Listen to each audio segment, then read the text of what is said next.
The following is a live sports presentation of Glycod. GLICOD.com. Glycod's coverage of R.J. Corman's Central Kentucky High School football starts now.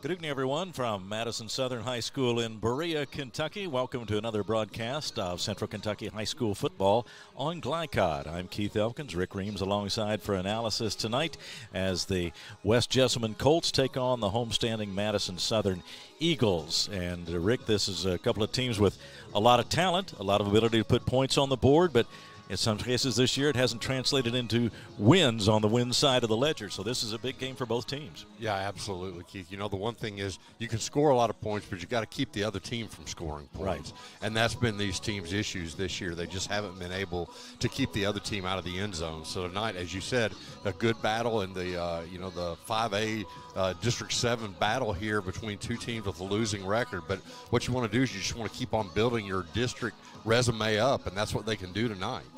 Well, Coach Mark Payne of Madison Southern, from whom we'll hear in just a few minutes, has said that his players have been working hard and improving in various phases of the game, but it just hasn't quite translated into the wins that they want yet. This team has some power, some hard-running running backs that we'll see tonight. They're tough to bring down. It'll be important to close out on tackles for West Jessamine, among other things, but this is a very capable Madison Southern team that has got some talent on it, and they got a lot of size. They've got some big people up front, and that never hurts in football. No, you can't coach size. You can't build up size. Size is there, and that's what they like to build on. As you said, this is Coach Payne's actually his first season here, so these kids are learning a new system, and now's about the time where things can start clicking. Mm-hmm. Sometimes it takes a little longer to kind of get used to the coach's system and all that. And I think tonight, if you think about it, both these teams' last games were against Woodford County. And I think West Jessamine has a little advantage because they had a week off to recover from that. But, if you look at the score of those games, you had Madison Southern, they lost 36-0 at Woodford County. And then a game you and I called, West Jessamine just at their home got beat 77-35. Woodford County is a power team, so it's going to be interesting to see two teams that have lost to the same team in consecutive weeks, how they come out tonight and play. Yeah, for one thing tonight, it'll be good to look across the line and not see Woodford County for both of these teams because that's who their last opponent was. And as you say, a lopsided win for Woodford in each case. Now for West Jessamine, 3-4 on the year, 1-1 in conference play. Scoring points has not been a problem at all for the Colts, but defending sometimes has. Yeah, we talked about it before the game started. As you said just a minute ago, they have got to tackle. They've got to finish tackles. They had a lot of opportunity in the Woodford County game. They would hit someone, but they would not bring them down all the way, and that's what they need to do tonight. Like you said, scoring points is not their problem. They have the prolific quarterback, with Jacob Jones. He's going to get you points both with his legs and with his arm. So tonight, Madison Southern has to stop that. But like you said, with Madison Southern's size and their running backs and their quarterback, you're going to have to tackle, and you're going to have to bring them down to the ground and even try to force some turnovers in this game. Well, to say the least, it's a beautiful night and a beautiful setting for football here in Berea with the fall colors on the hills in the distance and a nice warm night, about 65 degrees as we prepare for kickoff. Look at tonight's weather forecast presented by Gumbo Yaya, located on East Brannan in Nicholasville. We've got much more to come on our pregame show, so stay with us. You're watching Central Kentucky High School football on Glycod. Proudly based in Jessamine County, R.J. Corman Railroad Group has been serving North America's railroad industry since 1973. Find out more by visiting rjcorman.com. For high-quality railroad service, it's R.J. Corman. Hey folks, this is Duke Owens, General Manager here at Cartown Kia. We have new Kias arriving daily, and I have over 20 lenders that want to approve you. So come see us here at Cartown Kia or look us up online at cartownkiausa.com. For any of your window, door, and siding needs, contact the team at Elite Building Products. Their factory-certified, licensed, and insured contractors have been installing energy-efficient windows and doors for over 30 years. They also offer energy tax credits and military veteran discounts. Locally owned and open weekdays at 242 Wilson Drive, just off of the 27 bypass. For a free estimate, call 859-887-2440. Elite Building Products. New teen drivers are at greater risk for car crashes, particularly at night and during the first few months without adult supervision. Checkpoints is a free 1-hour educational program held monthly at the Jessamine Career and Technology Center in Nicholasville. It will help you help your teen be safer when they become a new independent driver. For more details, including program incentives and how to register, visit the Jessamine County Health Department's website at jessaminehealth.org. Hi, I'm Glenn Downs, pharmacist and owner of the Prescription Pad in Nicholasville. We are an independent community pharmacy that provides personalized service. We offer free home delivery, medication compliance packaging, compounding, and home medical equipment. Getting your medications from us means no need to wait in line or on the phone for minutes.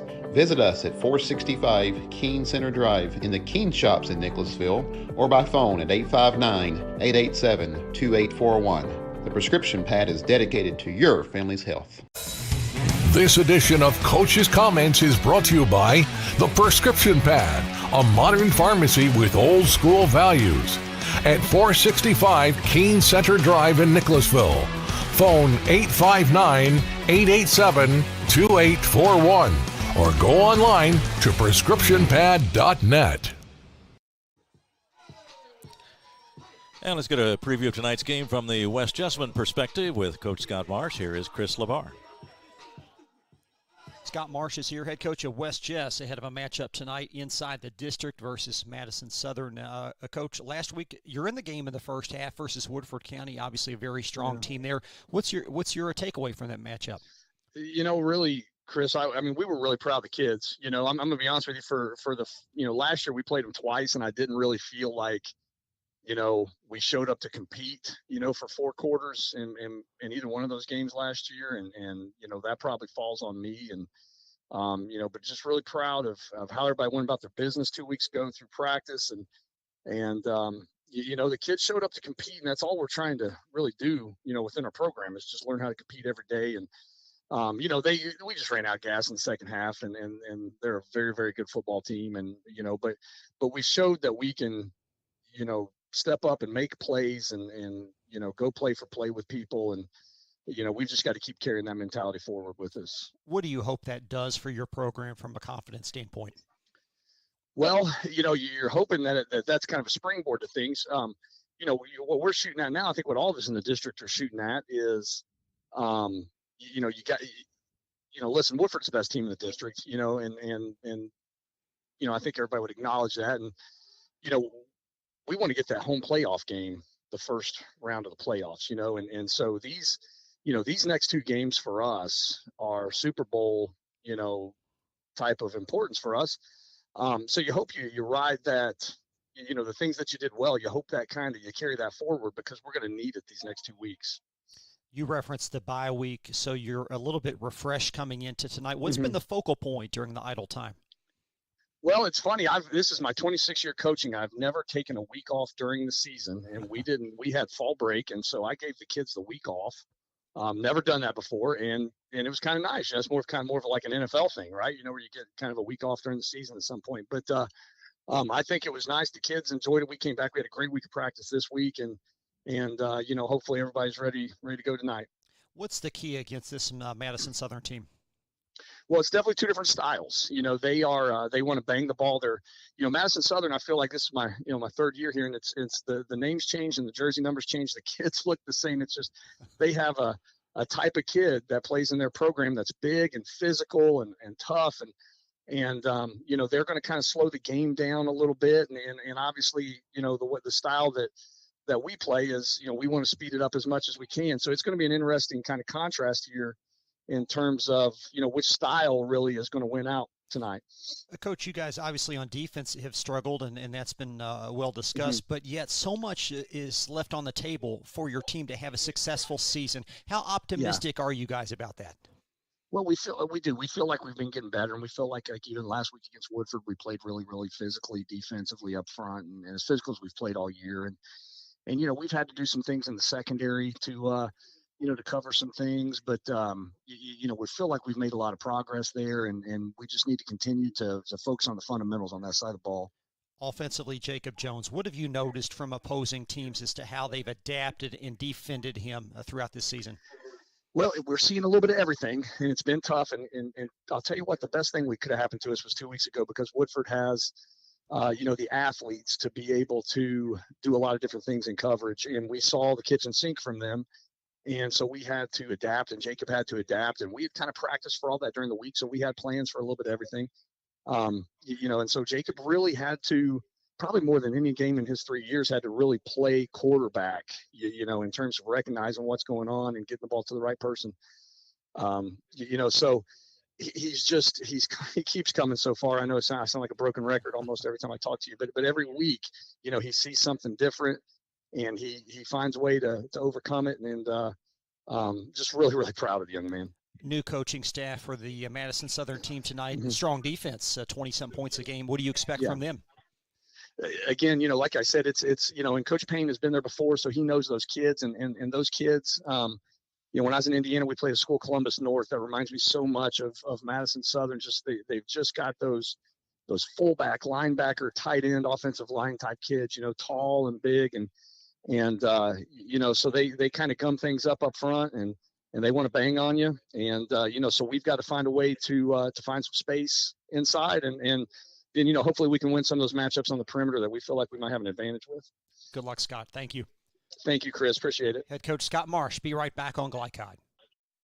If you or someone you know is having thoughts of suicide or experiencing a mental health or substance abuse crisis, 988 provides connection to free confidential support. There is hope. The Lifeline works. For 24/7 confidential support, just call, text, or chat 988. For more information, including a list of local resources, visit jessaminehealth.org/wellness.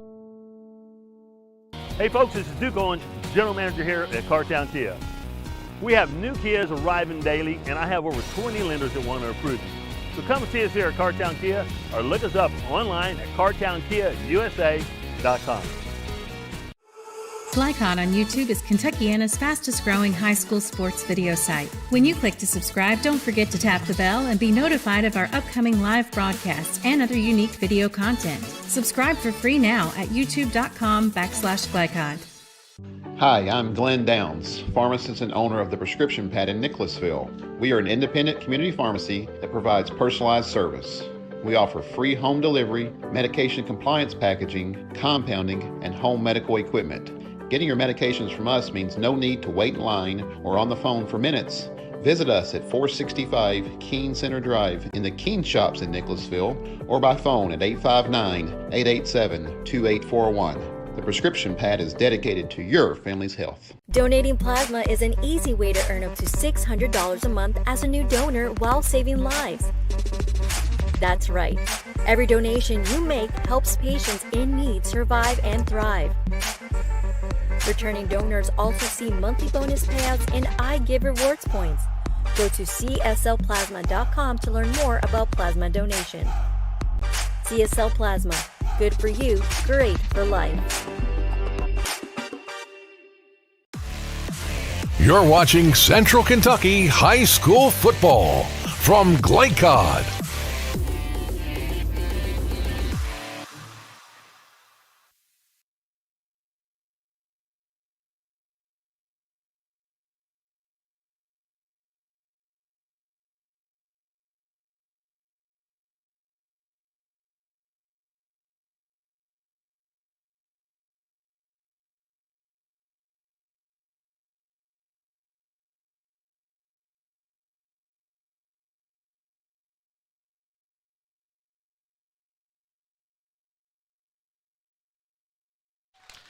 Keith Elkins, Rick Reams back at Madison Southern High School in Berea. Rick, let's take a quick look at the keys to the ball game tonight for West Jessamine. Got to be sure-handed on the defense, don't they? Close out those tackles. We talk about it. You got to close out the tackles, and you even heard Coach Marsh talk about it. You've got to build that up. You got to keep on going. You've got to make the tackles tonight against a big team, as we heard from Scott Marsh. They're going to run the ball down your throat, and you got to stop them. And for Madison Southern, then conversely, they've got to take advantage of that size, don't they, and use that power game that we've seen. Yeah, that's their MO, and that's what they'll go to. And I think the last key to the game tonight, to me, is who comes out of Woodford County game healthier and with a better mental attitude. Well, those are the keys to the game presented by CSL Plasma. Become a plasma donor today and help save lives with 2 locations in Lexington. We'll be back with more of our pregame show in just a moment on Glycod. Donating plasma is an easy way to earn up to $600 a month as a new donor while saving lives. That's right. Every donation you make helps patients in need survive and thrive. Returning donors also see monthly bonus payouts and I Give Rewards points. Go to cslplasma.com to learn more about plasma donation. CSL Plasma. Good for you, great for life. Proudly based in Jessamine County, R.J. Corman Railroad Group has been serving North America's railroad industry since 1973. Find out more by visiting rjcorman.com. For high-quality railroad service, it's R.J. Corman. I believe in Kentucky. I believe in Kentucky. I believe in small-town values. And Mom and Dad and the things they handed down. I believe some of the best people in the world are farmers. I believe in insurance that protects families, homes, and cars. I believe in always finding a way to do what you love. I am Kentucky. I am Kentucky. I am Kentucky. New teen drivers are at greater risk for car crashes, particularly at night and during the first few months without adult supervision. Checkpoints is a free 1-hour educational program held monthly at the Jessamine Career and Technology Center in Nicholasville. It will help you help your teen be safer when they become a new independent driver. For more details, including program incentives and how to register, visit the Jessamine County Health Department's website at jessaminehealth.org. Hi, I'm Glenn Downs, pharmacist and owner of the Prescription Pad in Nicholasville. We are an independent community pharmacy that provides personalized service. We offer free home delivery, medication compliance packaging, compounding, and home medical equipment. Getting your medications from us means no need to wait in line or on the phone for minutes. Visit us at 465 Keene Center Drive in the Keene Shops in Nicholasville or by phone at 859-887-2841. The Prescription Pad is dedicated to your family's health. Hey folks, this is Duke Owens, General Manager here at Cartown Kia. We have new Kias arriving daily, and I have over 20 lenders that want to approve you. So come and see us here at Cartown Kia or look us up online at cartownkiausa.com. You're watching Central Kentucky High School Football from Glycod.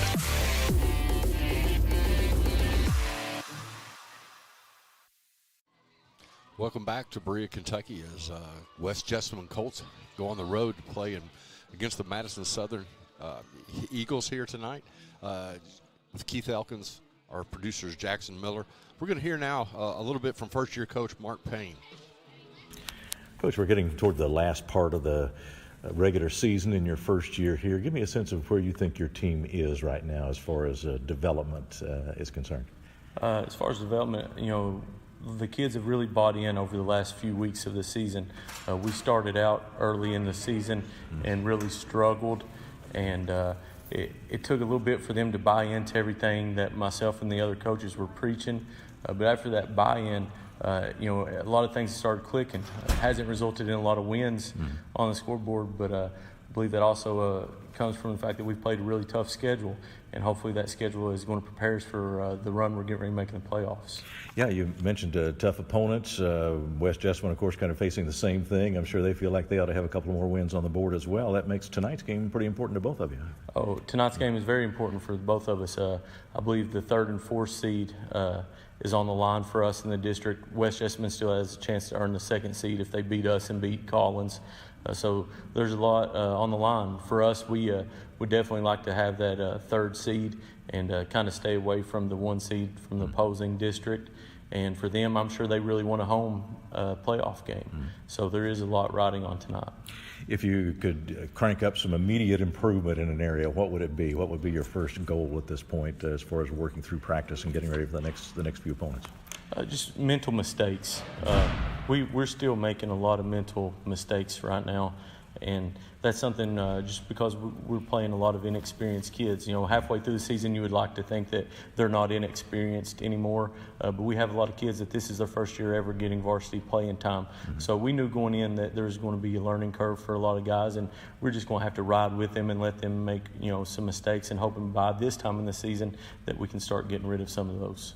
Watching your team on video, there's a lot of power here. There's some hard running backs, and you got some big people up front. Size is kind of an asset for you, isn't it? Absolutely. We do feel like one of our strengths is our offensive line and our running game. We have around 4 or 5 running backs that can really get tough yards. Stephen Whitehead, Juan Rodriguez, Cade Sullivan, Lucas Mullins.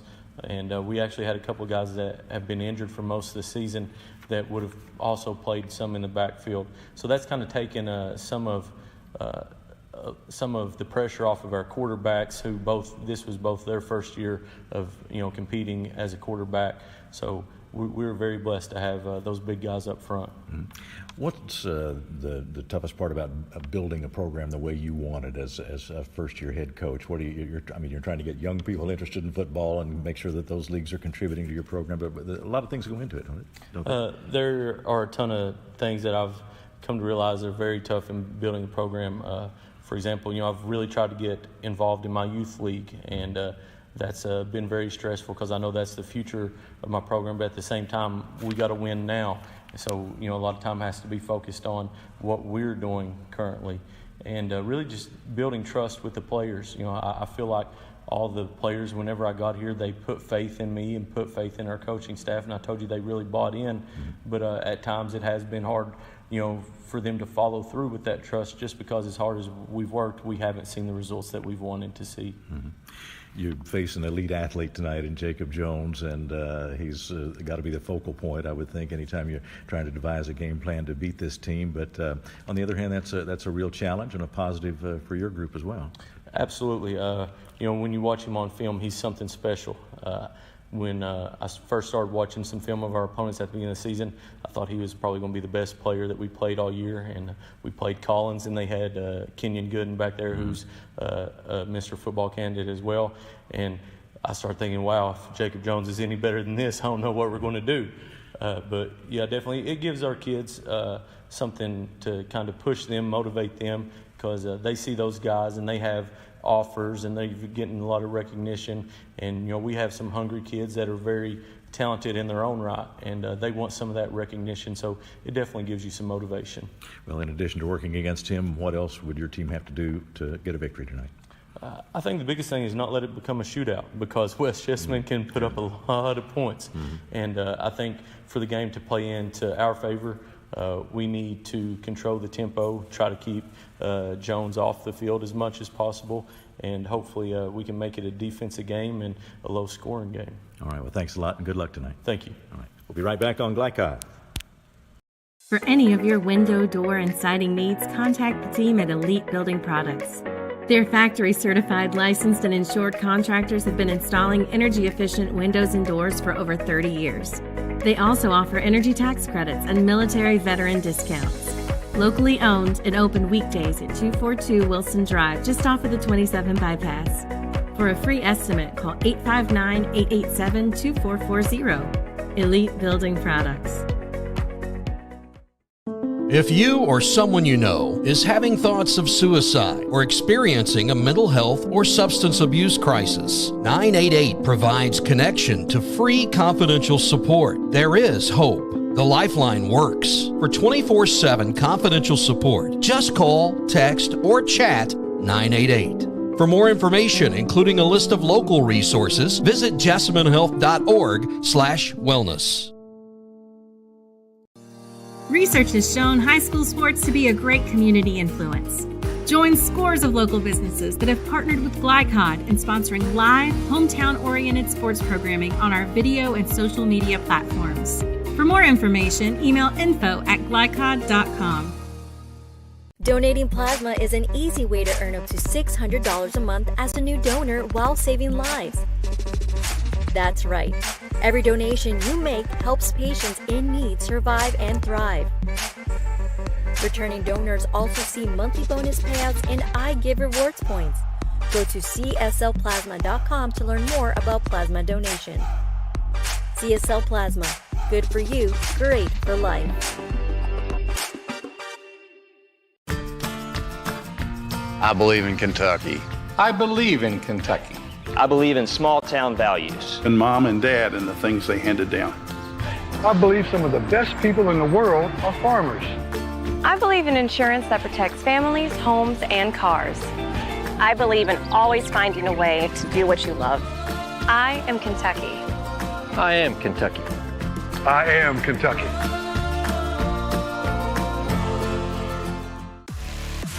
You're watching Central Kentucky High School Football from Glycod.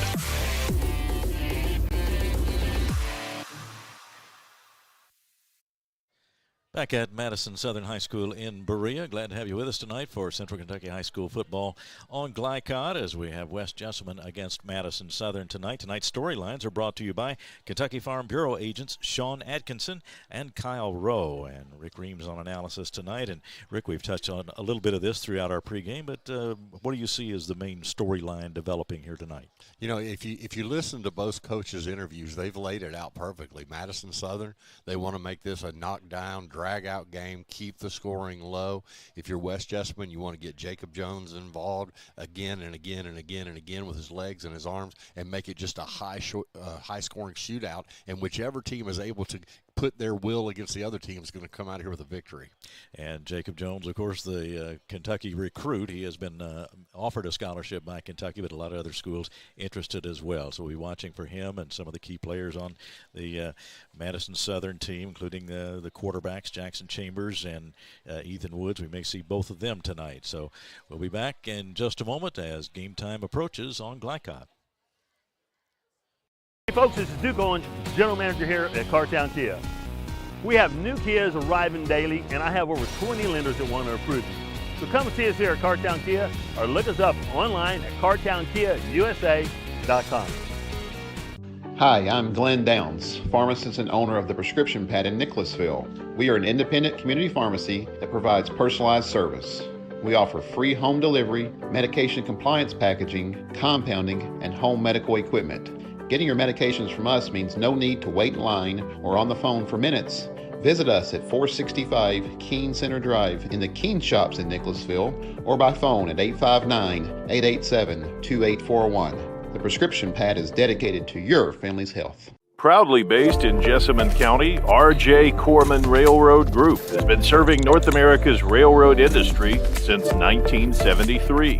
Find out more by visiting rjcorman.com. For high-quality railroad service, it's R.J. Corman. From Glycod, it's R.J. Corman's Central Kentucky High School Football.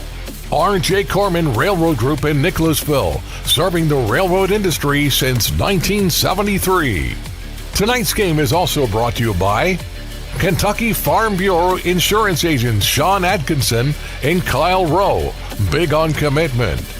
Cartown Kia in Nicholasville, movement that inspires. The Jessamine County Health Department, jessaminehealth.org.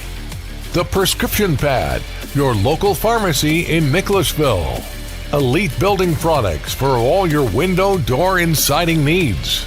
CHI St. Joseph Jessamine, and Citizens National Bank.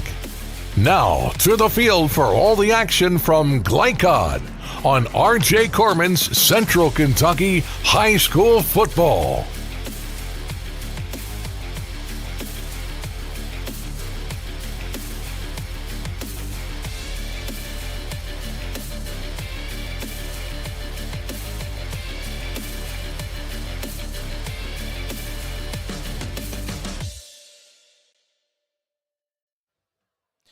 And we are just about set for football here at Madison Southern High School in Berea. I'm Keith Elkins. Rick Reams has the analysis tonight, and Jackson Miller is our producer. And we're glad that you've joined us on Glycod. And, Rick, it is really a perfect night for football tonight, isn't it? You couldn't ask for much better. I mean, as you said earlier, the rolling hills out here that we could see before the lights came on with the beautiful trees and the leaves and everything. Students are out here. It's just a great game, a great night, and just going to be two good teams out here playing. Yeah, they had senior night ceremonies before the game. Very nice for all the families here tonight at Madison Southern.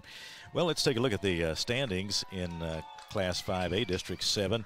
This Woodford County team, what a powerhouse, huh? 2-0 on the district and 7-0 on the season. Yeah, you know, the coaches know they're the class of this district, but someone's got to come in second and third, and that's what you're playing for right now. And you get down to a one-game play-in, you know, and Coach Marsh talked about this. For a half, they stayed with Woodford County, and that's something to build on. Woodford County 2-0, 7-0 on the year. Collins, good ball club, 2-0. Also, they're 6-1 on the season. And then West Jessamine at 1-1 and 3-4. Madison Southern right behind them at 1-2 and 2-6. And East Jessamine struggling this year at 0-3 and 0-8 on the season. But those clubs at 3-4, West Jessamine and Madison Southern battling here tonight. And this is really a big game for both teams, as both coaches mentioned in their interviews, and you can see that from the standings. There's a lot to play for tonight. Yeah, this is one of those games you got to put the past in the past and leave it there. Tonight's the game you're playing. Tonight's the important game, and both these coaches, as you just said, they talked about the importance of this game, and whoever comes out the victor on this one is going to have a leg up in the district running.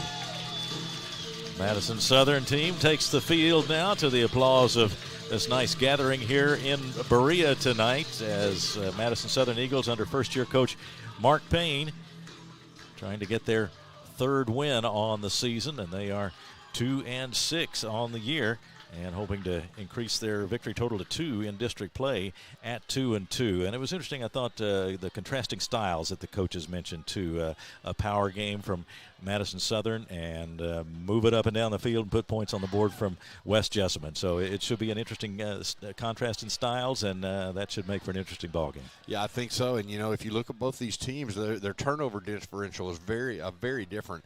Madison Southern just has a -1 turnover differential, but it's -7 for West Jessamine. So they're turning the ball over a lot, but not getting a lot of the turnovers back. And so tonight I think that's going to be an important part of this game, is who can play clean, who can keep the ball in their possession and not make the mistakes. Yeah, anytime you hand your opponent any extra opportunities at all, you're putting yourself at great risk. So that's always a key statistic, that turnover and turnover margin. We're just about set to go, waiting for Madison Southern to take the field with their return team.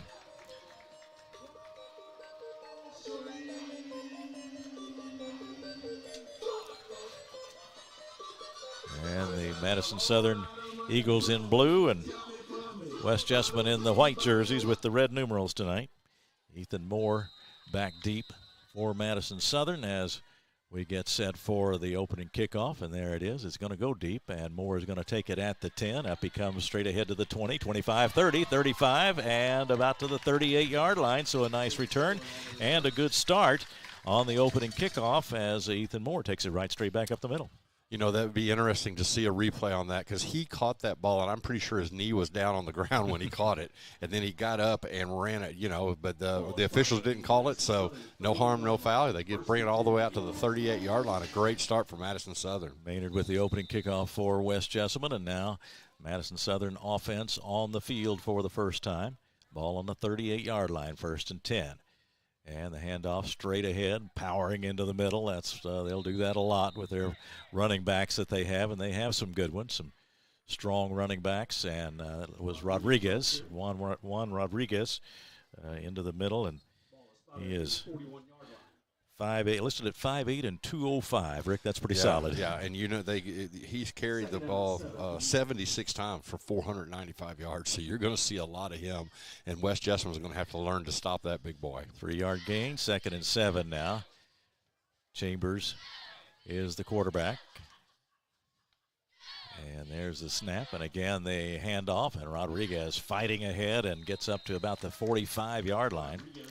And he is, as you see, and as we talked about in the pregame, they've got some guys that are tough to bring down, and certainly Rodriguez is in that category. Yeah, you've got to, it's just not enough to hit him and hold on. You've got to try to bring him down. West Jessamine was able to get him kind of at the line of scrimmage, but he just carried him forward for another 4 yards to get a third and manageable. 3rd down and 3.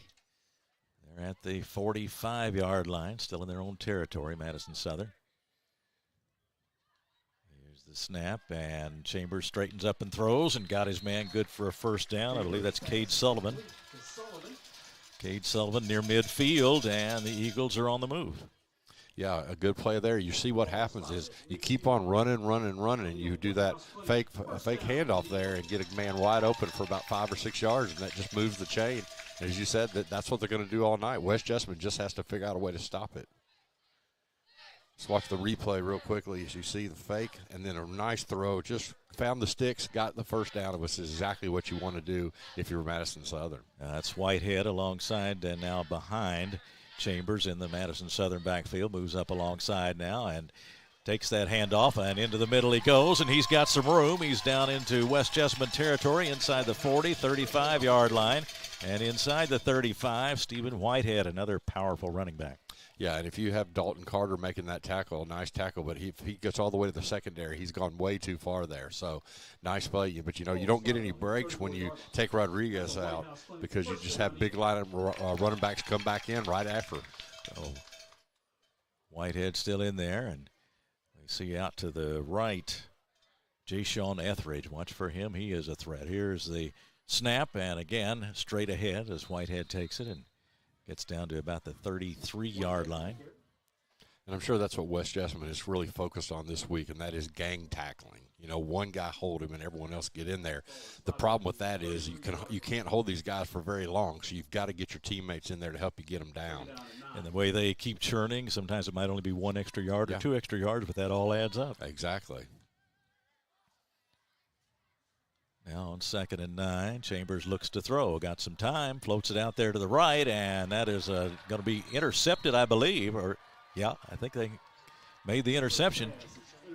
Yeah, great play there for West Jessamine. Jacob Jones. Yeah, he was out there. You could see him measuring that one and getting ready to make the leap, and it was Jones who made the interception down inside the 20, and so West Jessamine has capitalized. He's used to throwing those, and this time he was able to just get on the sideline there, keep his feet in, and get that play in. We're going to take a look at it. He drops back, makes a long pass across the field, and there he is. Jacob Jones just right there. Got 2 feet in bounds. He would have been good in the NFL even, but great start for West Jessamine to get that stop, and let's see this high-powered offense. So there's Jones. He straightens up and throws incomplete, trying to hit a man, hit Carter out to the right side, but out in front of him, Carter is running into some opposition there as he cut across the field. Yeah, he took a big hit there. That was a busted play. Both the receivers went a different way, so that pass was just kind of out there. And Cade Sullivan hit him hard right there, and he's still kind of bent over. It's going to take a little bit of time, and we've seen in the NFL game how closely they watch these players with concussions, and need to keep a close eye on him. 2nd and 10 from the 13 for West Jessamine as Jones awaits the snap. Now takes a couple of steps deeper, and he is ready. Got a man in motion. Now the snap, the quick toss out to the left side. He's got his man who's pushed out of bounds about the 18-yard line.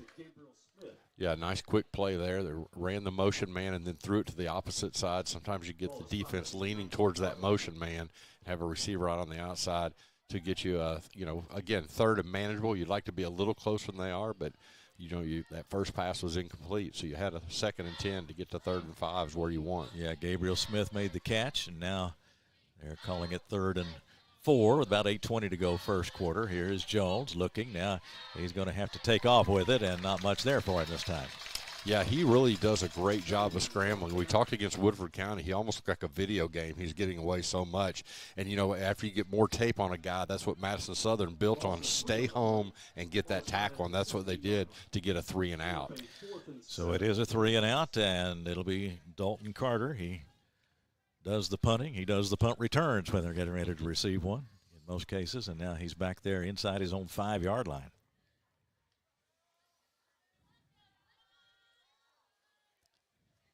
And the kick is away, coming up to near midfield. Takes a big bounce, and it'll go over into Madison Southern territory, and it'll be down at about the 42-yard line.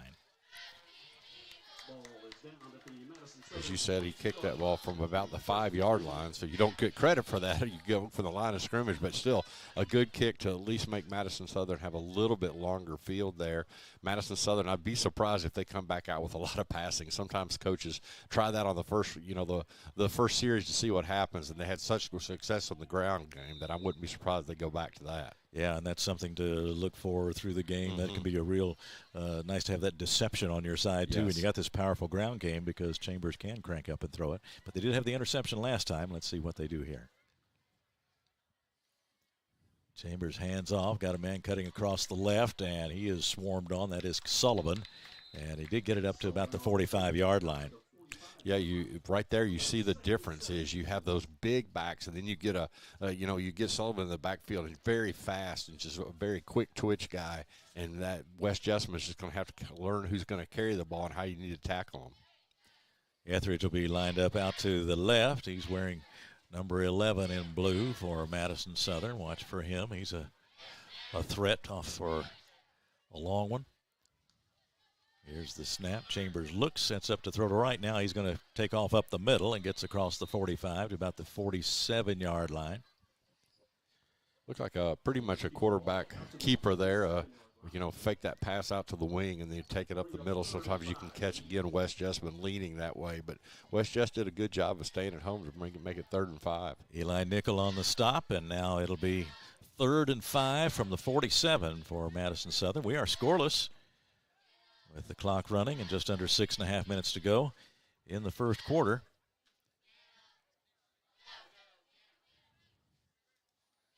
Chambers ready for the snap. Takes it now, and now straight back, and now rolling to his right. He fires on the run. That one's incomplete and broken up over there on the right side as they don't connect on 3rd and 5, and that'll bring up a 4th down. Yeah, good stop for West Jessamine there, a 3 and out. Keep them, get pretty good field position. You're not seeing Madison Southern punt the ball. That's one thing you want to make the team do, long snap, actually, mistakes can happen there. So as we talked about early in the pregame, you want a clean game, and this is another. Special teams may be the difference tonight.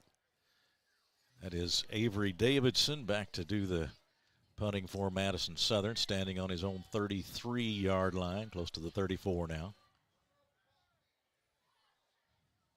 On 4th and 5, bit of a high snap, but he brings it down, gets the kick away, low trajectory kick. Takes a good bounce for Madison Southern, scooped up down there and up the sideline. Comes Carter, and he's out of bounds near the 20. We got 6 minutes even. Rick, this is a low-scoring affair here for West Jessamine.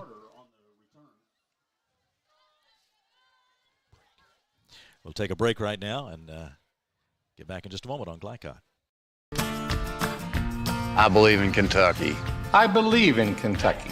I believe in small-town values. And Mom and Dad and the things they handed down. I believe some of the best people in the world are farmers. I believe in insurance that protects families, homes, and cars. I believe in always finding a way to do what you love. I am Kentucky. I am Kentucky. I am Kentucky.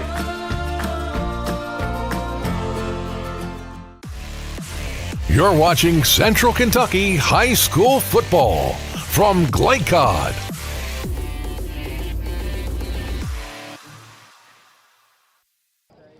Short gain for second down and 7 for the Colts. It'll be Second down and about 7 for West Jessamine. Clock running at 5:30 to go. First quarter, no score. Big difference from 2 weeks ago with Woodford County. West Jessamine went up and down the school like a basketball score.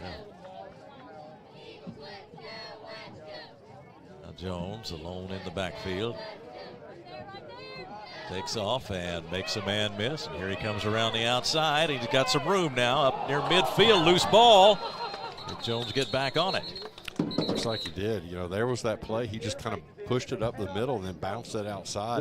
Tried to make the break about the 45-yard line, and just a hand reached out and dropped that ball. And that's the turnovers we talked about. But on that one, Jacob Jones was able to recover his own fumble.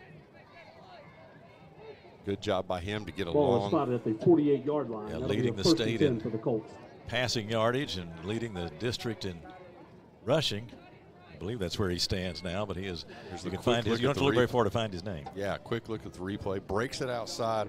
Right here, he looked like he had the step, but watch the hand come in right there. Stripped the ball, but he had the mind to go ahead and get that ball back. First and 10 from the 48. Here's Carter finding a little bit of room to the right side. Now he is pushed out of bounds by 3 Eagles. And Dalton Carter got across the 50. Dalton Carter. He's a real weapon for West Jessamine. A lot of speed, a good target for Jones, and he can, as you saw, take off running with it himself. Dalton Carter, that is. Yeah, well, you would say that maybe West Jessamine put some different things in during their off week, but as we heard Coach Mark say, they took the week off, so good for them. They took the week off. Sometimes you just need to recharge, and that's the way the coach assessed the situation, and he's around his team all the time, so he elected to make it a week off and see if they can bounce back and turn in a good effort tonight that they need to do against Madison Southern. There is Jacob Jones to Brody Jones. Complete to Jude Collier. I think that one was Collier that time. Was it Collier? Okay. Yeah. A little tough to tell. It's over here on this sideline, so it's a little tough to tell until he got back up. But I thought the same thing. I think we had a discrepancy earlier in the year between 19 and 15 on the Jessamine County, or the West Jessamine roster. And it's interesting you being that up because right now I don't think I've seen Brody Jones out there tonight, who's, of course, Jacob Jones' younger brother. Third and 1 now from the 42. Jacob Jones in some trouble now, and is he still on his feet? Nope, they've got him now.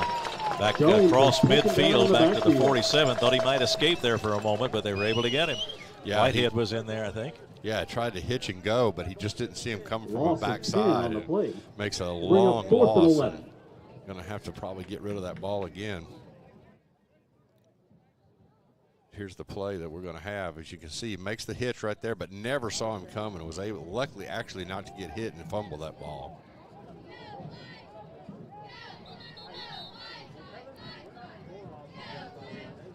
Now a timeout is called by West Jessamine. That's their first timeout of the half.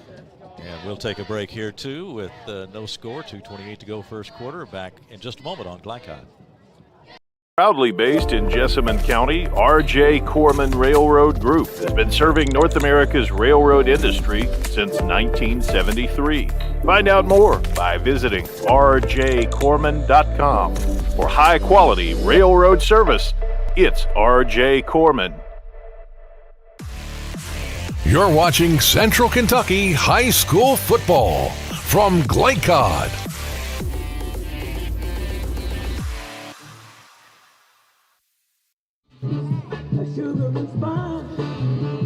Keith Elkins, Rick Reeves, along with our producer Jackson Miller back at Madison Southern High School in Berea. It's West Jessamine and Madison Southern scoreless with 2:28 to go first quarter.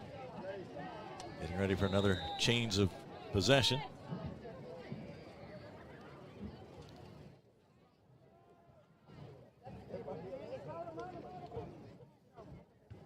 Carter gives it a boot, a high kick.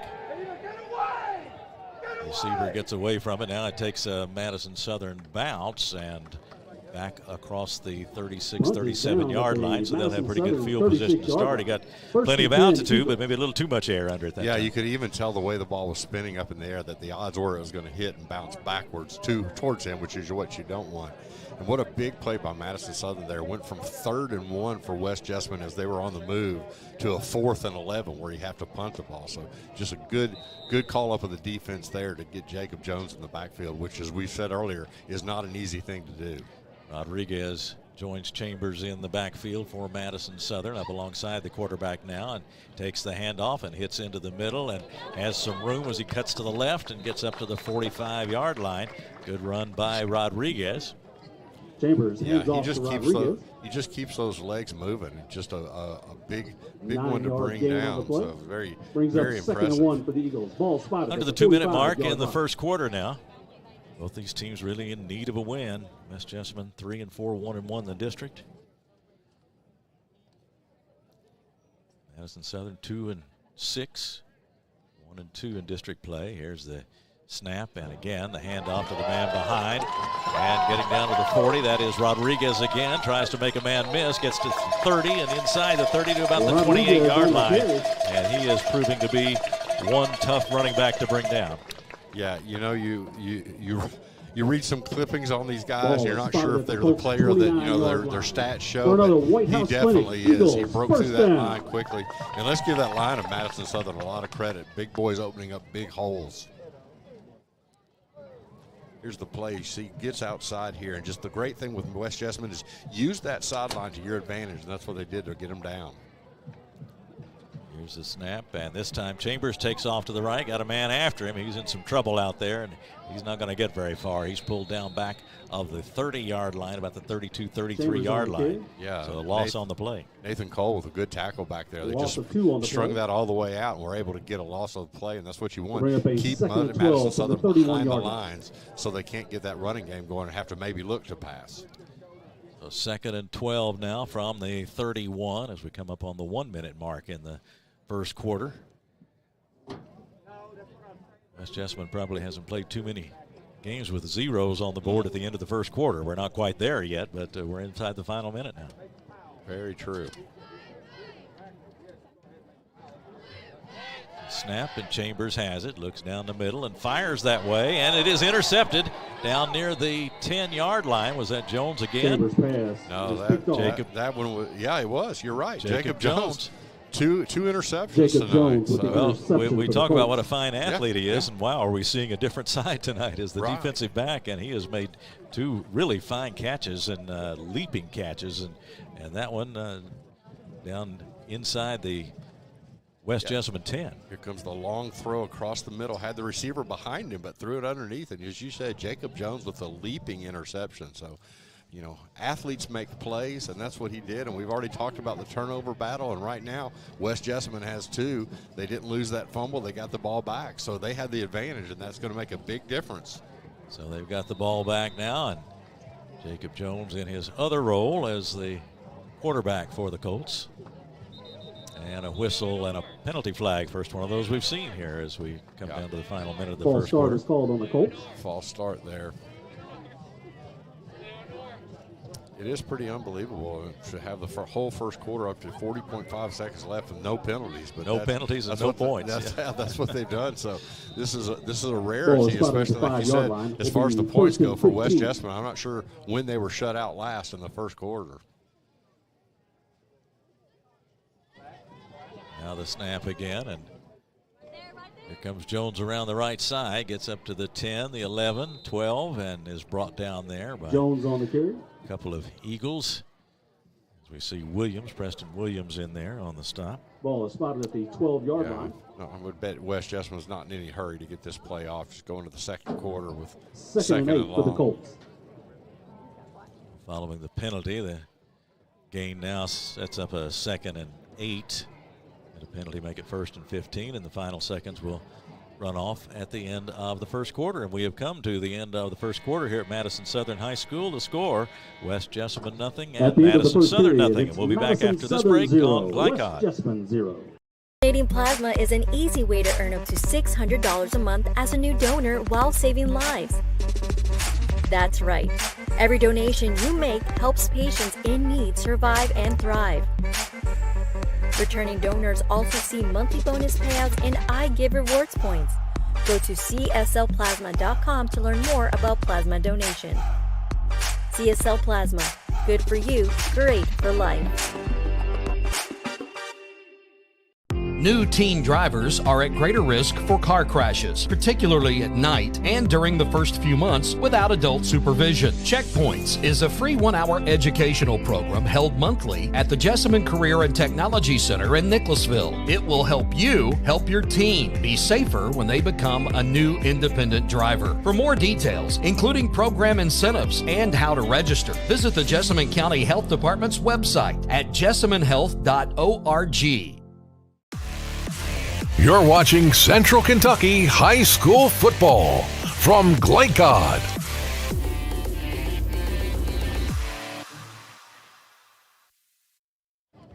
Keith Elkins along with Rick Reams and our producer Jackson Miller as we start the second quarter of play with zeros on the board for these two teams. But West Jessamine with the ball right now following the second interception by Jacob Jones, and the Colts will try to get moving on a 2nd and 8 from the 12-yard line. Jones has it and fires across the middle. Got his man there and up across the 25, 26-yard line. Good for a first down. Jones's pass is complete. Get that Dalton Carter right up the middle, and he's able to get that first down, and that's what West Jessamine wants to do. Do not go 3 and out again, and they keep that ball rolling. This time they do keep it rolling. They have a 1st and 10 from their 27-yard line. Throw across the middle. Nice play, nice catch there to get that first down for West Jessamine. Colts with a couple of wide receivers to the left, one to the right. Now the snap to Jones. He fakes. He's going to take off with it. Heads around the right side. Gets across the 30 to about the 33-yard line. Jones on the keeper. A couple of scores across this Lexington City tonight.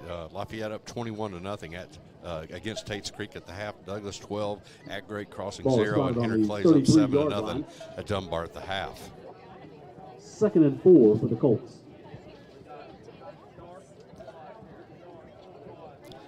A 2nd and 4 now for West Jessamine. This time he's looking at 3 receivers to his left. Here's the snap. They give us to Carter, and he is around the right side, makes a couple of men miss, and stays on his feet till he gets up to near the 40-yard line. Carter. Should be good for a first down. Yeah, and we talked about this earlier, the 2 top teams in this district, and right now they're playing each other. That's Woodford County and Collins. Right now, Woodford County is up 7-0 in the first quarter.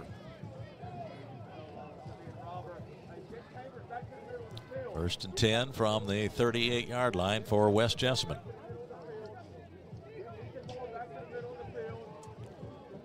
Taking a lot of time, never in a hurry. The snap, and now straight ahead is Jones, and trying to get away from one man, but can't do it. Nice tackle. Jones is brought down short of the line of scrimmage. Yeah, I tell you what, Johnson. Really good tackle. And we've seen how hard it is to tackle him one-on-one. A great job there. Yeah, Caleb Johnson, 6'1", 280, and a senior. There are some big football players on this Madison Southern roster. Absolutely. And that's what you want to see if you're Madison Southern. You want to stop Jacob Jones because his legs can hurt you. As you said, leads the state in rushing. Now 2nd and 10 for the Colts. Here's the snap, and Jones looks, fires out to the left, and overthrows Brady Swain coming down the left sideline, and that one well out of bounds. After the play was over, a little extra activity. It's going to be a personal foul on West Jess. Just kind of knocked one of Madison Southern's players down. Just a mistake you don't want to make there. It's a dead ball. So that play is going to count. Personal foul is called against West Jessamine. We'll see where that sets up the Colts now. It'll be long, wherever it is. like I said, that one really hurts you because the play stands, and then after the play, you get a 15-yard penalty, which gives you a long, long way for a first down. Those are the kinds of things it's so difficult to execute your offense and do the things you want to do, and then to have something like that set you back and didn't really have anything to do with the opposition. Yeah, and now you have to deal with it. 2nd and 25. It's a snap, and now they're all over him, and Jones has almost escaped, but not quite. Yeah, it's rather apparent. Madison Southern, they're going to bring the house and try to keep Jacob Jones uncomfortable. And right now they're doing a great job because another loss there. We have a little bit of scoreboard said second, or the field said second, but it's 4th down now. It was 3rd, and now it is 4th. 27 for the Colts. So one thing to keep an eye on, though, that play they missed, that they got the penalty on, 2 receivers were wide open running down the middle of the field. So Jacob Jones is not going to miss them very often. So I think we'll see that play again. Ball on the 22. Carter ready to punt from about the 9-yard line. Takes the snap and gets it away. He's a better combination of altitude and distance, and Sullivan's going to watch that one come to rest on about the 36-yard line in Madison Southern territory. Ball is down at the Madison good punt there. Got a nice spiral on that. No run back. Eagles. That's what you want to do. But as you said, Keith, if you're West Jessamine, there's mistakes that are understandable, but a dead ball mistake is one that really hurts you. And I know that drives coaches crazy because that's one, just go back to your huddle. You don't have a problem. You stop the momentum, gave you 3rd and long, and then you get a sack. So it's just, everything changed with that one dead ball penalty. Now we'll see Ethan Woods in there at quarterback for Madison Southern. He takes the snap and hands it off, and it's Rodriguez again across midfield down to about the 47-yard line, and he is going to pile up some good numbers tonight. Yeah, I don't really care who's playing quarterback. I think I just hand the ball to him, let him go, see what he can do, and go from there. Because I tell you what, every play he's had has been at least, 8 to 10 yards at least, I would say he's averaging. Yeah, 1st and 10 from the 48 in West Jessamine territory. No score in the ball game with 8:20 to go in the 2nd quarter. Straight ahead, it's Rodriguez again battling this time as they try to bring him down, and now a flag comes in late as he was down at about the 45-yard line. That may have been a late hit on West Jessamine. Flag on the play. Looked like it was. Rodriguez is very, very tough to stop, but they did have him, it looked like. Oh, boy, they called that one on Madison Southern. Really? So must have been a little chirping or something going on there in the pile. I'm surprised. I thought it may have been a late hit, but Madison Southern is learning the same thing that West Jessamine did, a dead ball personal foul that's going to take you back. And as we've seen, Madison Southern has had trouble passing the ball tonight, 2 interceptions already. Ball is spotted at the 40-yard line. Now they'll go from their own 40. Got to get to the West Jessamine 39. Here's Woods. Fires incomplete. He was trying to hit Moore out there. Yeah, he unfortunately threw it right on the back of one of his linemen there, so makes it tough. And again, a 3rd and long here for Madison Southern. West Jessamine can just kind of play back. As you said, they got to get all the way down to the 38-yard line of West Jessamine with the ball on about the 40-yard, their own 40-yard line. So 23 yards, long way to go for a team that's not, at least right now, has not shown that they're very adept at passing. Ethan Woods, the quarterback, 6'2", 190-pound junior. Takes the snap and hands it to Whitehead this time. Crosses midfield, gets to the 45, the 40. He's got the first down, and he's pushed out of bounds at about the 35-yard line. And again, it's one of those powerful running backs to eat up that yardage. Yeah, you don't need a passing game if you have those two in the backfield. And, I tell you, it's really hard to tell the difference in them. They look like the same kid. They run the same way. And, boy, if you can have 2 backs like that, it just really wears your defense out. Whitehead 6'2" and 230, a junior. Gets the ball here, and he just makes it out, that outside move, and just keeps on going and gets that first down very easily. Here's the snap, and now Woods looking and throws, and off the receiver's hands as he was under some defensive pressure from Dalton Carter. That is intended for Ethan Moore. Bring up a 2nd and 10. Yeah, they're going to try to get the ball down the field with that passing game, but I tell you what, sometimes I think you just go with what brought you here, and that's just the run. You just keep on running those guys until West Jessamine can stop me. I'm just going to keep on giving the ball to the big boys in the backfield. Thing is, you've got at least 2 of them there with Whitehead and Rodriguez. Exactly. So you can swap them out and keep the energy level high. Here's the snap, and again, the handoff to the running back, and not so much there this time. Yeah, a lot different there. That was Lucas Mullins on the Lucas carry. Mullins carrying for the first time tonight. Yeah, Mullins doesn't quite have the size that the other 2 running backs do, so it makes it tough. So you're going to have a 3rd and long here, and West Jessamine really needs to get a stop here. Yeah, Mullins listed at 6 feet 195. 3rd and 7. Had West Jessamine jump there to make it 3rd and very manageable. Lincoln Davis was just a little bit quick on that snap count and just made contact across the line. Again, mental mistakes. You just got to keep those to a minimum. The 27-yard I know that's what Coach Mars is just thinking right now. Yeah, that'll take it down to 3rd and 2 from the 27-yard line. And Madison Southern with a good drive going now. Woods ready to take that snap, and now contact again.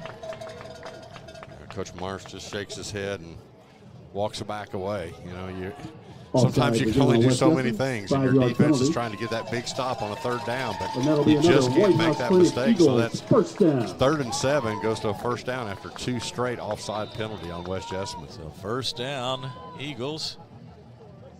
Madison Southern trying to get on the scoreboard first here tonight as the clock ticks with 6:45 to go in the 2nd quarter of play here in Berea.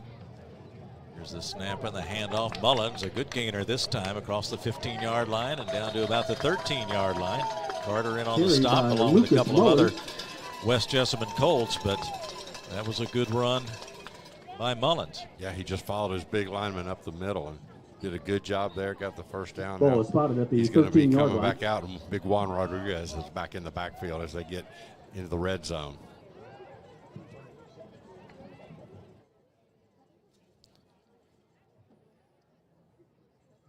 So Woods waits, takes the snap. Now there's Rodriguez. He cuts left, heads for the end zone. He's got inside the 5 Rodriguez before he's on the brought carry. down. To the Colts 5-yard line. For a big guy, he's very shifty in there. He you know, is. he made a bounce outside, That's saw the hole in the White middle House was Clinic not there. Eagles. And First now down, Madison first Southern's and going to go a goal from little the bit 5. fast here. And West Jessamine's kind of back on their heels. 1st and goal. Woods takes it, gives it to Rodriguez, and he scores. Rodriguez took it in from 5. It was just about 6 minutes to go in the 2nd quarter as Madison Southern breaks through first, and not surprisingly, it's the powerful running game that did it. Yeah, absolutely. And you heard Coach Payne tell you before the game that he wanted to keep this where it's not a shootout. This is exactly where they want to be, just marching down the field, chunking up yards, getting the ball in the end zone, get that lead 7-0 is exactly what they want.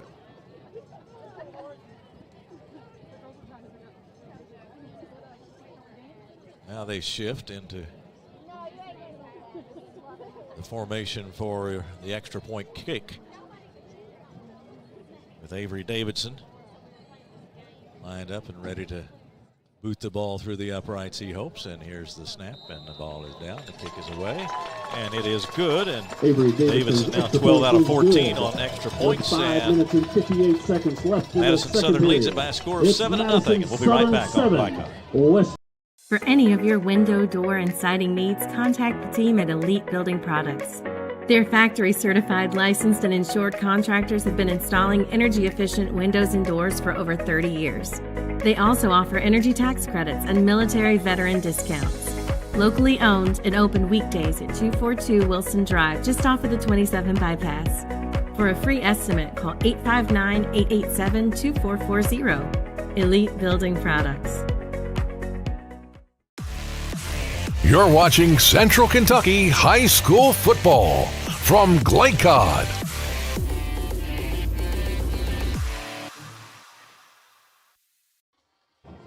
back at Madison Southern High School, and we welcome you back. Glad you're with us on Glycon tonight. Keith Elkins along with Rick Reams, Jackson Miller, our producer. And Rick, that ground game, that's going to be tough to handle, especially as we get deeper into this game. You would think defense is going to get a little bit fatigued by the third quarter, let's say. Yeah, absolutely. That was, as we saw coming back from the break, that touchdown by Rodriguez.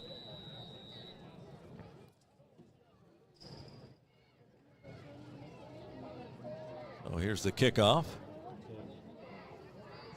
On the ground, scooped up down there at the 15-yard line. Oh, and he is hit hard. That is Whitehead who got the hit. And Collier on the return. We'll go with Collier. We're still not sure if it's Jones, yeah. Brody Jones or Collier there, but whoever it is going to feel that in the morning. That was right in between the 1 and the 9 on number 19, and he really put him down. Seems to be okay, and he's headed off the field, but they'll start at the 26-yard line, and this Madison Southern team obviously lifted up by that touchdown now. They've got some momentum going. Yeah. Their defense now wants to get a big stop, get the ball back to their offense, and just keep on churning up those yards. And, the time, it's already 5 minutes, 54 seconds left, so they're really taking control of the tempo of this game. Here's the snap to Jones, quickly gets it out to Smith near the 30-yard line. He is wrestled down there by Etheridge. It's just a one-on-one tackle there. As you said, wrestled and threw him to the ground. Ball is spotted at the 30-yard line. These days in the NFL, you do anything like that to a quarterback, and a flag comes out. We're not sure exactly what the rule is, but it can't look bad. Especially certain quarterbacks. That's right.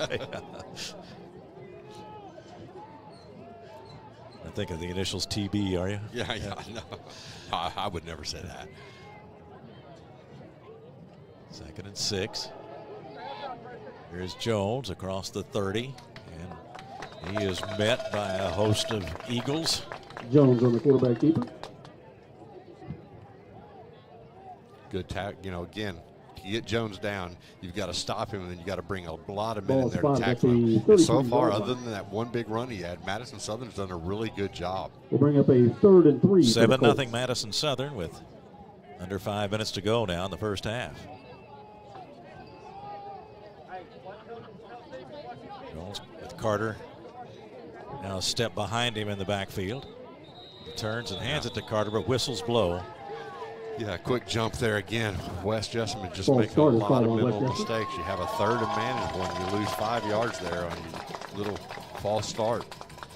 Yeah, we went without flags for nearly all the first quarter, and now 28-yard line. A bunch of them since then. Yeah, it's not been a clean performance. And as a coach, as you get deeper in the year, you're expecting your team to get better and better at these points. And right now, West Jessamine's having a lot of trouble. Clock running with 4:25 to go, second quarter. West Jessamine down by 7. Jones gets the snap and throws some distance this time, and he's got his, no, it's incomplete. Looked like nearly a catch out there.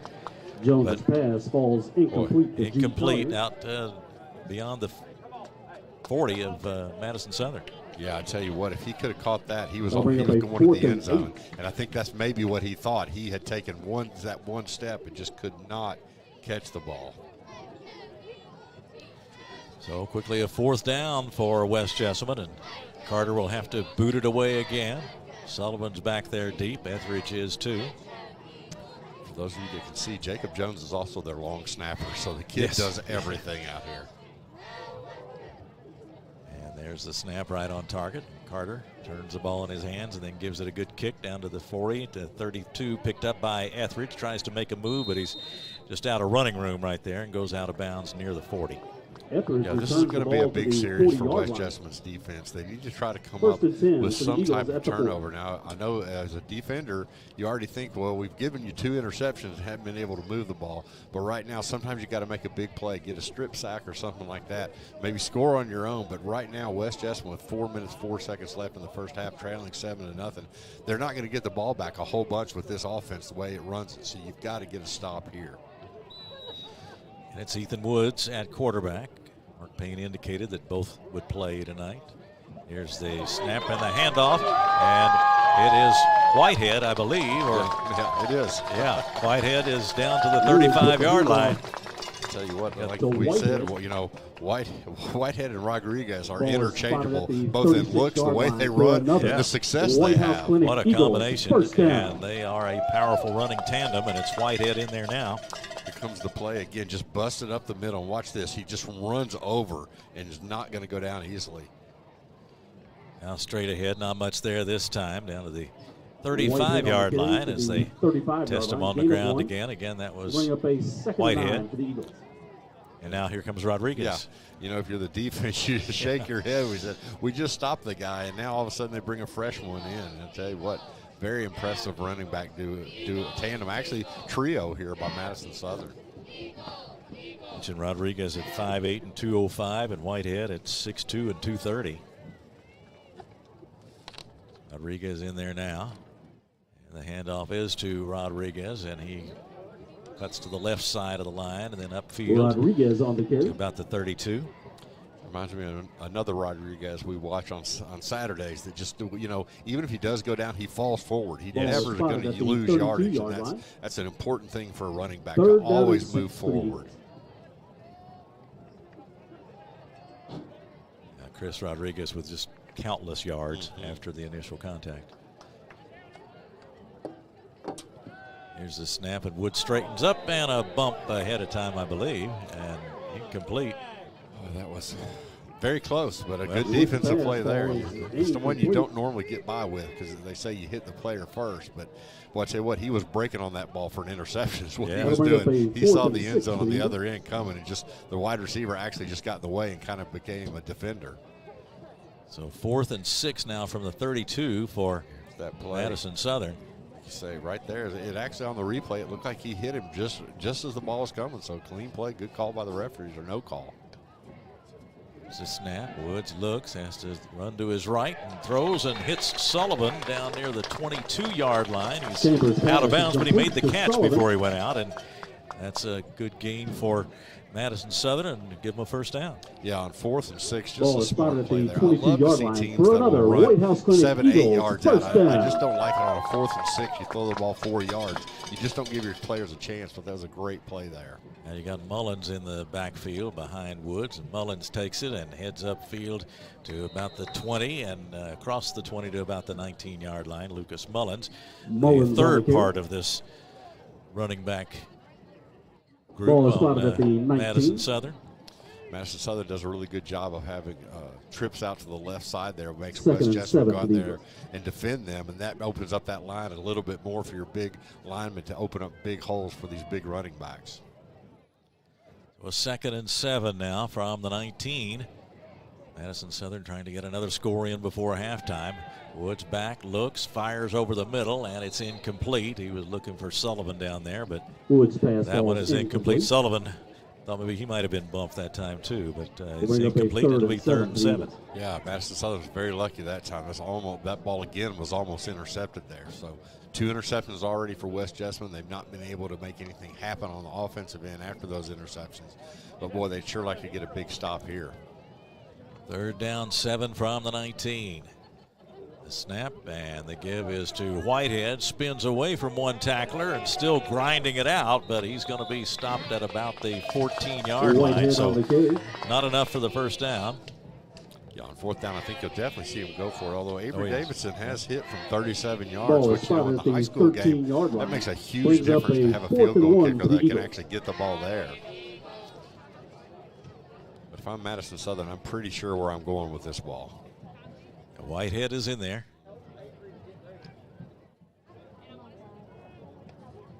Snap, and he takes it, and he's going to go to the 10, the 5, and across the goal line into the end zone for the touchdown for Whitehead.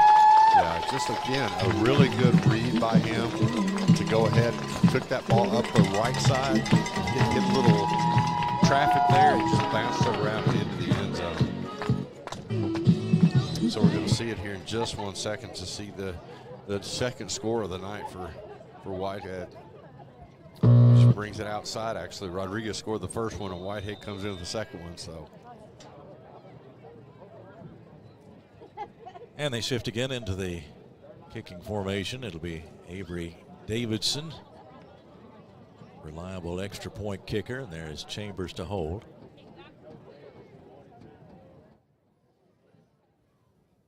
the snap and the kick, and it is good. And we are at the 1:05 mark. 1:05 to go in the second quarter of play. The score, Madison Southern 14, West Jessamine nothing. We'll be right back on Lycon. If you or someone you know is having thoughts of suicide or experiencing a mental health or substance abuse crisis, 988 provides connection to free confidential support. There is hope. The Lifeline works. For 24/7 confidential support, just call, text, or chat 988. For more information, including a list of local resources, visit jessaminehealth.org/wellness. You're watching Central Kentucky High School Football from Glycod.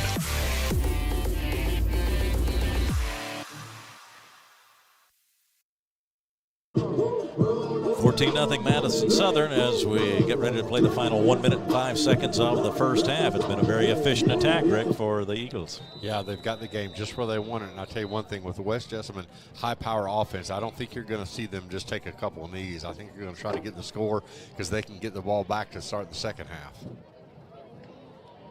It's Carter on the kick. He's got some room. He's at the 35-40. He's going to cross midfield. Now it's a foot race.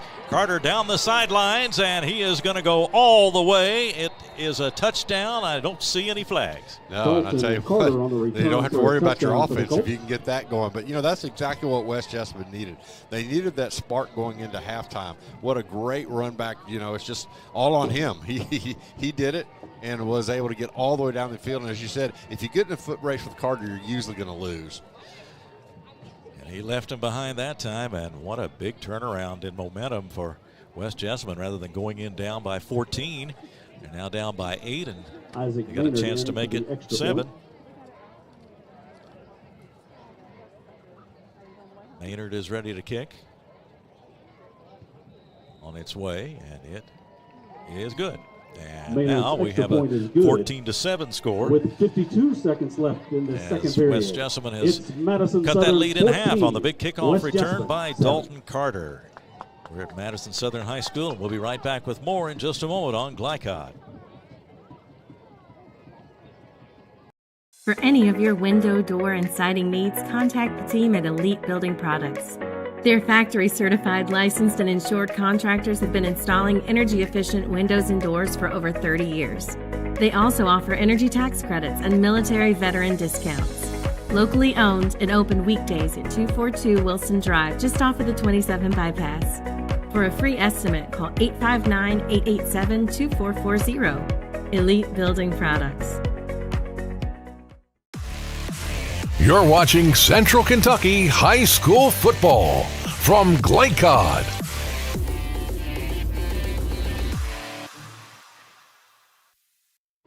West Jessamine to kick off now as the Colts trail by just 7 following the long kickoff return by Dalton Carter. And here is the kick on the ground, a scramble for it. And Madison Southern is able to recover and retain possession down near their 30-yard line. It looked like Gino Ballard on the recovery down there. But here's that long kickoff return. As you can see, he turned the jets on right there. And even though the Madison Southern defender had the angle on him, he just could not catch up to him. 32-yard line, 1st and 10 for the Eagles. So let's see how Madison Southern plays it here with 51.5 seconds left in this second quarter. I just give the ball to our running backs and see what they can do.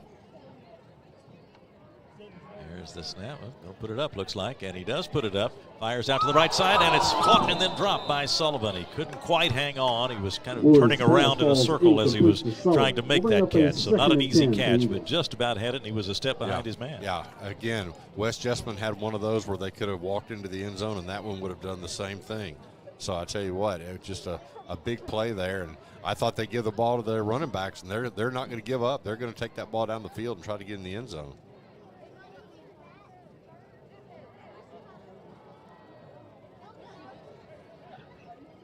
Clock stopped at 47.1 for the moment. And they're lined up, 3 wide receivers. And they're going to put it up again. Penalty flag down. Here comes the throw out to the right side and broken up by Carter. It was Woods' pass intended for more. There's a penalty flag on the play. But a flag is down. be interesting to see, although he's picking the flag up now, whether they're going to pick it up and not call anything. Legal shift. Illegal shift called on Madison Southern. Penalty is declined.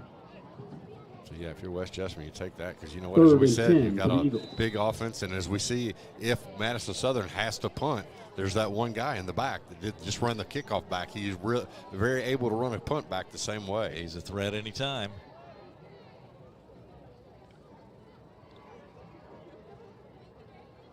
Waiting for the snap on 3rd and 10, which gives it off, and tackle made up around the 35-yard line. Sullivan took the ball that time for the carry.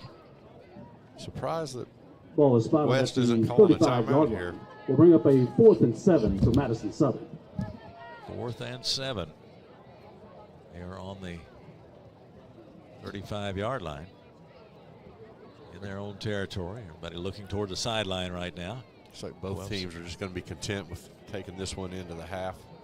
If you're Madison Southern, you're just going to kind of run it around there and see if they can jump offside. Now the whistles blow with 1.3 on the clock. And now the time is going to run out. So that's, well, now they signal timeout for West Jessamine. So the clock did run out, but there was a timeout called by West Jessamine. In fact, it should have been like 1.3 seconds, or Football they're fans, going back to 2 would you seconds. please give a round of The applause interesting for two thing of the here, Keith, is hardest-working groups that of Madison Southern's going to athletes have at to Madison snap the Southern. ball. The You know, Madison they're Southern going to have to dance do team something. and If the I'm Madison Madison Southern Southern, I snap it to my quarterback, have him run a little bit, and then just get down. You know, don't take any chances. But a smart play by West Jessamine, because, you know, anything can happen on a snap. Sure. Yeah, we see that any number of times. Snap is not executed properly, and all of a sudden there's a loose football out there. Yeah. Well, and if you're West Jessamine, you're putting pressure on the Madison Southern center, because he's thinking the same thing. He's thinking, you know, I got 2 seconds. We just need to get the ball in the half. But if he thinks too much about snapping, as we've seen some issues with UK this year and their special teams with snapping, it can become a mind game. So we'll see how the first half plays out here. 2 rushing touchdowns for Madison Southern in this one, and then the long kickoff return on the board for West Jessamine, and a 14-7 lead as both teams converted on the extra points. 14-7 lead for Madison Southern, that is. So they've got Rodriguez and Whitehead in the backfield now. And there's the snap. He backs up a couple of steps and takes a knee as the horn sounds, and that will be the end of the first half. So a good competitive first half. Big play by Carter to get West Jessamine some momentum going in, and right now we'll take a break and be back with our halftime activities. The score at the half is Madison Southern 14 and West Jessamine 7. Back after this on Glycod. Proudly based in Jessamine County, R.J. Corman Railroad Group has been serving North America's railroad industry since 1973. Find out more by visiting rjcorman.com. For high-quality railroad service, it's R.J. Corman. Hi, I'm Glenn Downs, pharmacist and owner of the Prescription Pad in Nicholasville. We are an independent community pharmacy that provides personalized service. We offer free home delivery, medication compliance packaging, compounding, and home medical equipment. Getting your medications from us means no need to wait in line or on the phone for minutes. Visit us at 465 Keene Center Drive in the Keene Shops in Nicholasville, or by phone at 859-887-2841. The Prescription Pad is dedicated to your family's health. Hey folks, this is Duke Owens, General Manager here at Cartown Kia. We have new Kias arriving daily, and I have over 20 lenders that want to approve you. So come and see us here at Cartown Kia, or look us up online at cartownkiausa.com. I believe in Kentucky. I believe in Kentucky. I believe in small town values. And Mom and Dad and the things they handed down. I believe some of the best people in the world are farmers. I believe in insurance that protects families, homes, and cars. I believe in always finding a way to do what you love. I am Kentucky. I am Kentucky. I am Kentucky. Glycod on YouTube is Kentuckiana's fastest growing high school sports video site. When you click to subscribe, don't forget to tap the bell and be notified of our upcoming live broadcasts and other unique video content. Subscribe for free now at youtube.com/Glycod. New teen drivers are at greater risk for car crashes, particularly at night and during the first few months without adult supervision. Checkpoints is a free 1-hour educational program held monthly at the Jessamine Career and Technology Center in Nicholasville. It will help you help your teen be safer when they become a new independent driver. For more details, including program incentives and how to register, visit the Jessamine County Health Department's website at jessaminehealth.org. Tonight's halftime report is brought to you by the Jessamine County Health Department. Find out how they protect, promote, and improve the health and wellness of our community. Visit jessaminehealth.org.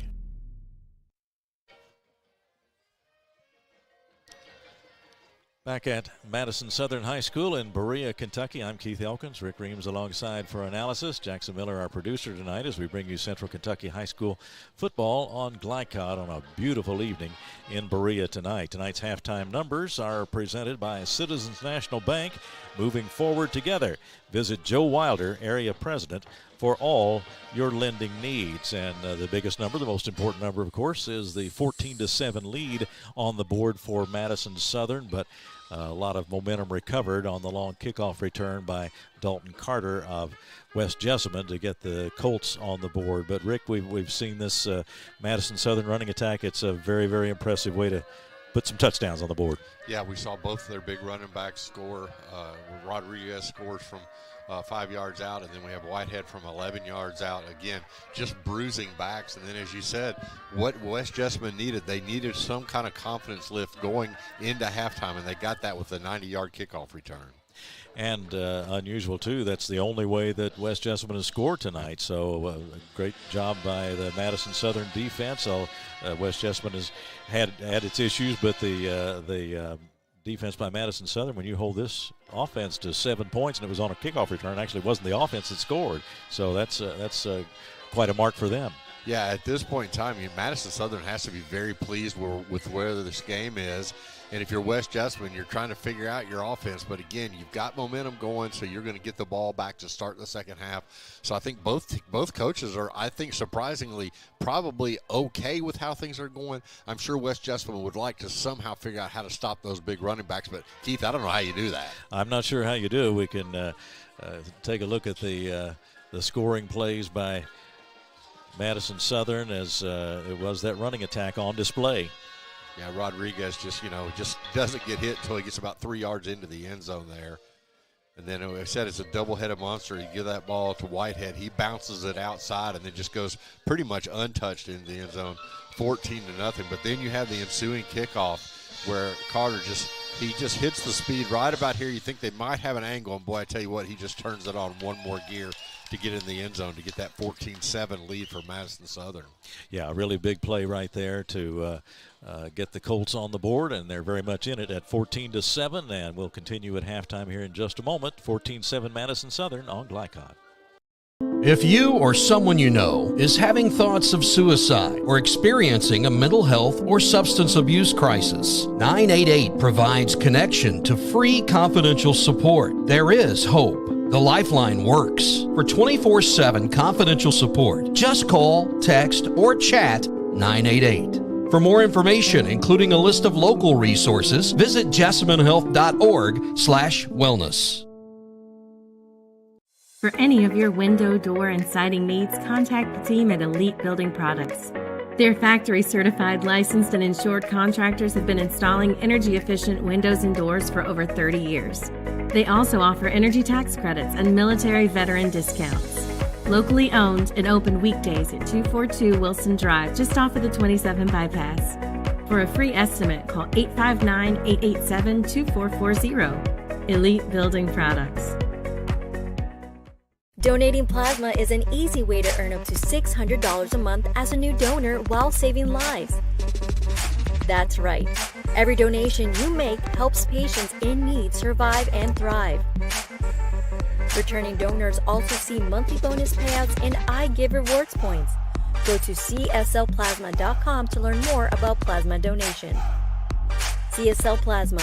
Good for you, great for life. Hi, I'm Glenn Downs, pharmacist and owner of the Prescription Pad in Nicholasville. We are an independent community pharmacy that provides personalized service. We offer free home delivery, medication compliance packaging, compounding, and home medical equipment. Getting your medications from us means no need to wait in line or on the phone for minutes. Visit us at 465 Keene Center Drive in the Keene Shops in Nicholasville or by phone at 859-887-2841. The Prescription Pad is dedicated to your family's health. You're watching Central Kentucky High School Football from Glycod.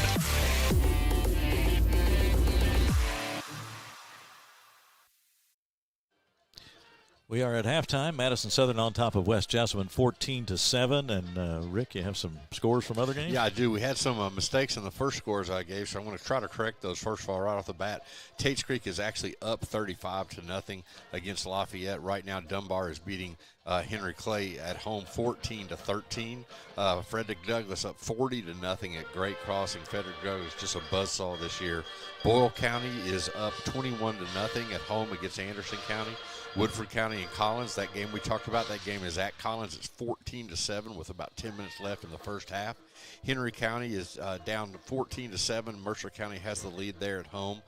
Lexington Catholic is up 14-0 over Bourbon County at home. We have Scott County 28, and they're at Montgomery County, and 0 for them. Madison Central, the people in Richmond are interested in this one. They are taking the lead right now, 21-0 at home against George Rogers Clark. Sayre is at Hazard tonight, tied at 7-7. Lexington Christian is up 14-0 over Somerset, and Danville is up 20-0 at Washington County. So just a lot of big football games going on tonight. The preseason is over. Now it's into district play.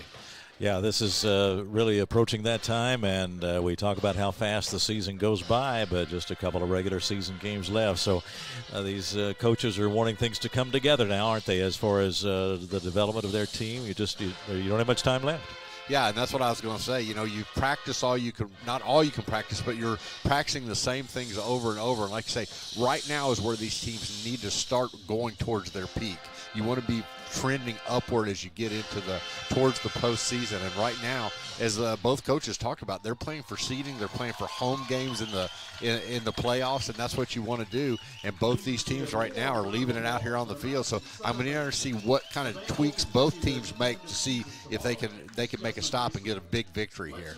14-7, Madison Southern on top. We'll continue with more of halftime from here at Madison Southern in just a moment on Glycod. Research has shown high school sports to be a great community influence.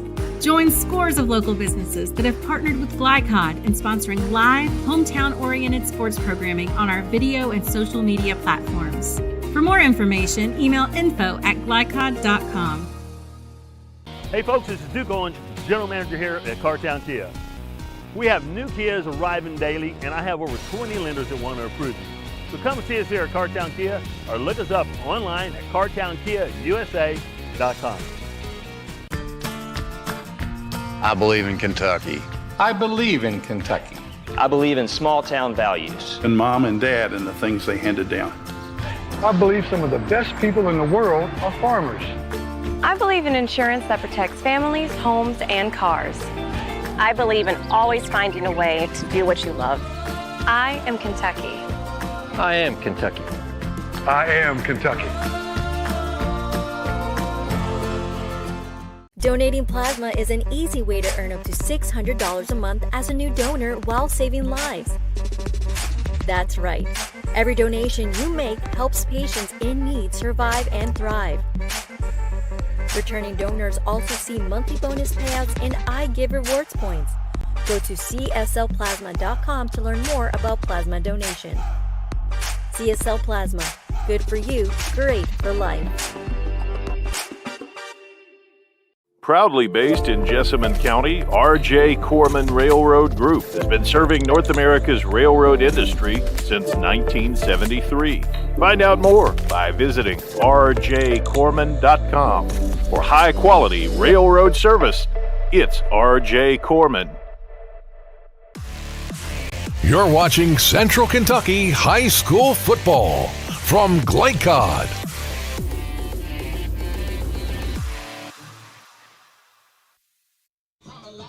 Halftime activities continue at Madison Southern High School. They had their senior night ceremonies before the game, introducing not only football players, but cheerleaders, band members, and dance team, others associated with the program. It takes a lot of people to make a football program work and to make it an event for the fans. Yeah, and I think it's always important to recognize all those other, like I said, my wife was a cheerleading coach. My daughter was a dancer. I think it's so important to recognize those kids. The band, I tell you what, they put on a great performance at halftime. They worked just as hard. They practiced over and over and over again. So it was great to see them get all the support. And I'm like you, I'm just hard to believe it's senior night already. Oh, yeah, I was taken by surprise. Didn't realize that was going to be the case tonight, and they were all set up. Fans were here early tonight, and got a beautiful October night to honor the seniors here at Madison Southern. That followed up by a very good first half of football. We've talked repeatedly, really, about this Madison Southern running attack, but it is truly impressive and something that gives Mark Payne something to build on. And it's not that he doesn't have anybody to throw to or anybody to throw the ball. He's got that kind of in his pocket right now, doesn't he? Yeah, we saw, especially there at the end of the first half, of just a beautiful throw that could have, wasn't a great throw, but could have been caught and run in for a touchdown. So I think we're going to see a lot more of that. But like you said, if you just depend on the running game, some team's going to be able to stop that. But if you can have a little bit of a mixture there, Woodford County had the answer. They shut them out last week. But as we talked about pregame, Woodford County right now is above the level of these teams. So what you got to do is you got to win the other games, and that's what Coach Payne talked about. And a big one tonight for both of these teams, and we talked about being able to swap out Rodriguez and Whitehead, and you don't lose anything there. You've still got the same kind of game, the same kind of running attack. But now we've seen a high-powered West Jessamine offense all year. How do we see that in the second half? What do they have to do? I don't think they're going to change anything. You have Jacob Jones. You let him give him the ball. I think what you might see him do a little more is roll him out. They've been taking a lot of him right up the middle. I think maybe roll him out, get him out in the field, and let him make a decision. That run-pass option, that's where he's at his best. So I wouldn't be surprised if they came out and do that. But West Jessamine, they're West Jessamine. They score points. They haven't in the first half, but in the second half, we saw this against Woodford County. Woodford County did it in the second half. I can't remember how many points they scored, but the game was almost tied at halftime, and they came out and scored 35, 42 points in the second half, and West Jessamine can do that. They can. They're very explosive, and they have Jacob Jones. We've seen him make 2 interceptions here in the first half. That's the kind of athlete he is, and we know that he can deliver a long pass. He can take the ball and go from anywhere on the field himself and score. So that's a great weapon to have, and they have others as well. So they've got plenty to deal with and get their offense going here in the second half. Right now, though, they trail Madison Southern 14-7 at the end of one half of play as we get set for the start of the third quarter here in just a few minutes. Tech 24 has jobs available in the fast-growing field of food service equipment repair and maintenance with openings in Lexington. Apply online at mytech24.com/careers. And we'll take a short break here and then be right back with the start of the second half in just a few minutes here on Glycod. Proudly based in Jessamine County, R.J. Corman Railroad Group has been serving North America's railroad industry since 1973. Find out more by visiting rjcorman.com. For high-quality railroad service, it's R.J. Corman. You're watching Central Kentucky High School Football from Glycod.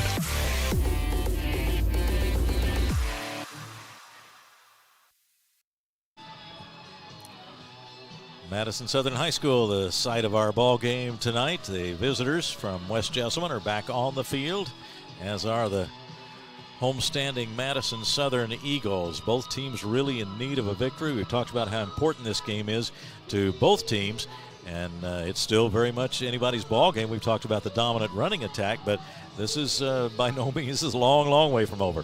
Yeah, I think if you're West Jessamine, that's what you build on at halftime. You know what? They have gotten a lot of yardage on us, but we're only down 1 score. They've only scored twice themselves. So come out and let's don't shoot ourselves in the foot. They had a lot of penalties in that second quarter after a pretty clean. I think the first quarter we said no penalties till the 42nd mark. in the quarter. And right now, you just don't want to hurt yourself with dead ball penalties and things like that. Madison Southern, they tell themselves the same thing. Hey, we've been able to just get yardage and yardage and yardage, and we're just going to keep on doing that until West Jessamine can stop us. And they just don't need to make any more mistakes with the 2 interceptions by Jacob Jones. And we'll see what these coaches have come up with here at halftime. And talked a little bit with Mark Payne, the first-year coach at Madison Southern, about building a program the way he wants it to run. And thinking back to Dennis Johnson and this powerhouse he's built at Woodford County, that's taken him a while to do. It's not an overnight thing, and now Mark Payne is trying to do the same thing here at Madison Southern and get this program the way he wants it in terms of building up youth interest in football, youth football leagues. There's more that goes on than just being on the sidelines on Friday night. Yeah, and for those of you that don't know this, Woodford County, Dennis Johnson, he's got a losing record right now, which is unbelievable with the records he's had. But as you said, you come in and you take a team and you mold them into what you want to be. And I think the important thing he talked about was youth football. You know, right now there's a lot of other sports out there, and you've got to get kids that want to start at a very young age, bring them up into your program. And, you know, the first year, if you're a kid right now and you want to be a running back, I think you can watch this and say, hey, I'm going to get big and I'm going to be a part of this. So that's what he wants to start. That's what he wants to get going here. And I think he's been successful. It's tough. You don't see it on the, you know, with a 2-6 record. That's a tough record. But again, these kids, this is the first time in this system. So they're starting to learn. They're starting to build up a good first half. Let's see if they can keep that going in the second half. They do have some size not only among the running backs, but on that front line as well. Caleb Johnson, 280-pound senior. And Brett Urslin's 300-pound senior. And Connor Robinson is listed as 297. So that's going to open some holes even before Rodriguez and Whitehead get there. Yeah, that's more of a college weights out there. And, you know, the thing I'm impressed with is this Madison Southern team has a lot of seniors. Sometimes when new coaches comes in, sometimes your older guys feel like, well, you know what, they've forgotten about me. They're trying to build for the future. But these guys have stayed. They want to make their mark on the program. They know where this program had been. You know, when Damian Harris was here. Some people forget that, but this is where he played. Now he's in the NFL. They want to have something like that happen, and that's what you can do. So these seniors are starting to build the program. That's right. And when you pull in here, you see a big poster of Damian Harris as you come in. So they don't want you to forget. Absolutely. Because honestly, Keith, I think you can agree with this. Madison Southern was not known at all until Damian Harris was here. No, that's true. Not other than just right around here. Right, a new school and everything else, and he came in and just set the trend. And I tell you what, they've got a great crowd here tonight, great students and great participation, and we're getting ready for a second great half here.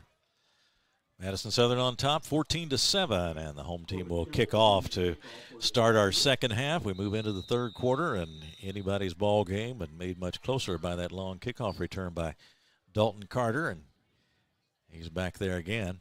I'd be surprised if they kick to him this time. I think I'd stay away from him. Yes. And here is the kick, and it is short, taken by one of the up men, and he comes up to the 35-yard line, still on his feet, making a nice effort, and gets to the 38-yard line, and that's where the Colts will start in the second half. Yeah, Hatfield there's another big boy out there, so I think Madison Southern saying, well, we have to tackle that every day, but he did a nice job. You know, sometimes you kick it short like that, and you get some guys up there that aren't used to holding on to that ball and can make a mistake, but, boy, they had a tough time bringing them down, so great field position for West Jessamine to start this half. We'll call it the 39-yard line. It was James Hatfield, a 6'4", 200-pound senior, carrying the ball for West Jessamine on the kickoff return. Carter back out there next to Jones, and the Colts down by a touchdown as we get started in the second half. Here's the snap, and it goes immediately to Carter. He's got some room and cuts up to about the 45, 48-yard line. Dalton Carter, a favorite target of Jacob Jones, and a nice toss to him. Gave it to him in good position to take off, and he did. Yeah, he's got the speed. You just want to get the ball in his hands. 54 catches coming in tonight for 1,045 yards, second in 5A with 9 TDs. And we saw that speed, and I think that's what you want to do. Throw those short patches and let him use his legs to get down the field. Now Jones standing at about his 43-yard line as he gets ready to take the snap on 2nd and 1. And coming to the outside is Carter, but he is met hard there and driven back by about the 40-yard line. His forward progress will be several yards in front of that. But he does not gain any yardage, and it'll be 3rd and 1. You know, the one thing you look at is this Madison Southern defense has to go up against Whitehead and Rodriguez every day. So in some of these smaller running backs, they're probably thinking, okay, this is a little bit of a breather. Now, you don't want to give Dalton Carter a lot of room, but third and very short here. 3rd and short. Jones has it. He'll take it himself. No surprise there. And he is trying to get to that first down marker. It's close. And he is met by several Eagles as he tried to get first down yardage. Yeah, the mark looks like he's just about a half yard short there, or maybe a couple inches short. And I think, yeah, they're going to call it 4th down. So West Jessamine is going to take a big chance here. They want to try to get something going on this first drive. Here's the snap. Jones straight ahead, met hard and twists around. And again, it's very, very close. He may have made it with that very last effort, but it won't be. It wasn't easy. Right. Yeah. That, like you said, that last spin he did got him the first down. So had a bunch of big men in there trying to knock them back, and that was very close. But again, all you needed to do is get that half a yard. He got that for the first down, and that's what West Jessamine wants. Just keep the ball moving. So first down, Colts at the 50-yard line. Jacob Jones ready. And takes the snap, fakes to Carter, and now tosses it out to the right side. Got a receiver out there, down across the 40-yard line, down to about the 37. Yeah, they're doing a lot more. You know, we talked about maybe rolling him out. I think what they're doing instead is they're going for those quick hitch passes out there where the defensive line, the rush, can't get to Jacob Jones. So he's not doing as much of the, you know, the fake pump and then trying to throw it long. They're trying to do quicker passes to get the ball out of his hands. Collier with the catch, and now it's 1st and 10 at the 39-yard line. Here's Jones in some trouble, but now scrambles out of it, gets to the 35 and is upended there. Yeah, I tell you one thing, you're not going to see Jacob Jones slide to not take a hit. He's going to get his yardage, and I'll tell you what, that time he jumped to get a couple extra yards to get it 2nd down. You know, you get 2nd and manageable here, and that kind of opens up the playbook for you. You're not behind the sticks. And Madison Southern, again, they're going to bring the rush every time, so you're going to have your lineman block and get Jacob Jones outside. He's 6'2" and 205, so he can hit you with some power, and then we've seen his great moves, and he has speed if he gets into the open. Now he's going to throw, looks like. No, he's going to have to scramble, and down he goes. Lost his balance a little bit, looked like, at about the 45-yard line. Yeah, that's a rarity for him. He's usually so sure-footed out there, and the rush was coming, but he usually can spin away from that. But, boy, I tell you what, you take it from a 2nd and manageable all the way back to a 3rd and about 16 yards. So tough luck there for West Jessamine. Yeah, he may have looked like it, maybe waiting for the receiver to get open and may have waited just a little bit too long, but had looking downfield. Yeah, with these new turf fields, though, you don't have to worry about mud or anything else like you used to. So the footing should be good, but sometimes it does get a little slick out there as it's getting a little bit cooler out here. 3rd and 16 for the Colts. And the snap is to Jones. He looks and fires, and it's incomplete. And now a flag comes in. He was throwing across the middle for Carter. Yeah, definitely hit him before he could even make a chance to play on the ball. So you're going to get that pass interference and an automatic first down, a huge play for West Jessamine. That comes with 7:35 to go in the 3rd quarter. 14-7 the score. Madison Southern, a couple of second-quarter touchdowns, and right after that second one, Carter ran the kickoff all the way back for West Jessamine, and it's now 14-7 as we play into the 3rd quarter.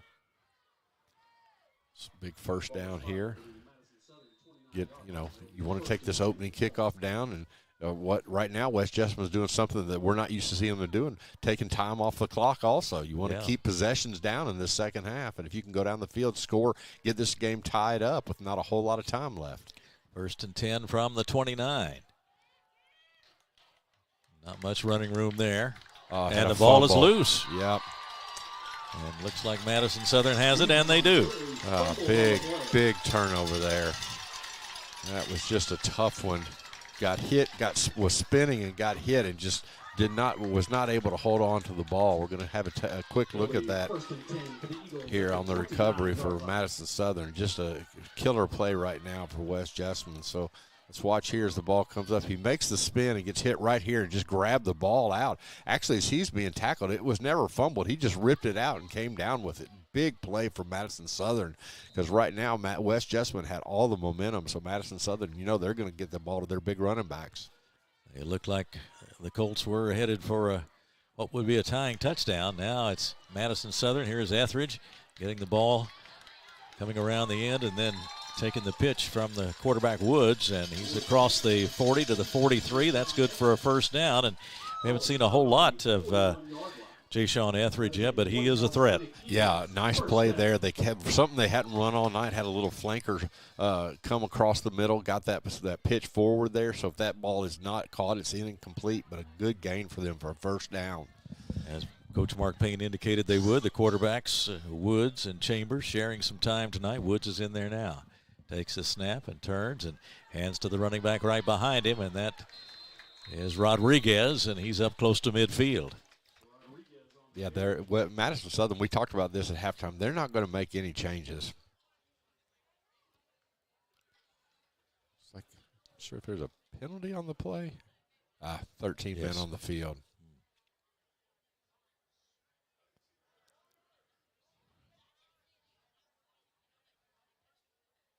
So talking to the coach, see if he wants to take that penalty. I think if I'm them, I'll just decline that penalty and take the yardage on you, get on the first down carry. Right now, the ball is at the 49-yard line in Madison Southern territory, but they are headed back. Shows how much I know. They're going to take the penalty. It's probably about the same yardage as they got, was the thinking. Now you still have a first down.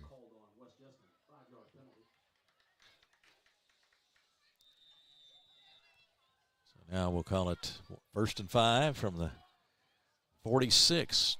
Madison Southern still in its own territory.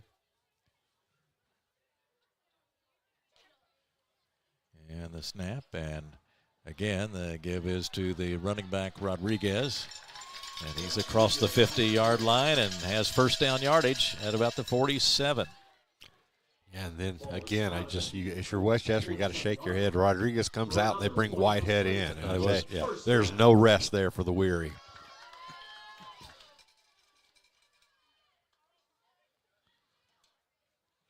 Madison Southern in business again in West Jessamine territory now at the 47-yard line. 1st and 10 coming up with clock running with 5:40 to go in the third quarter. And the Eagles up by 7.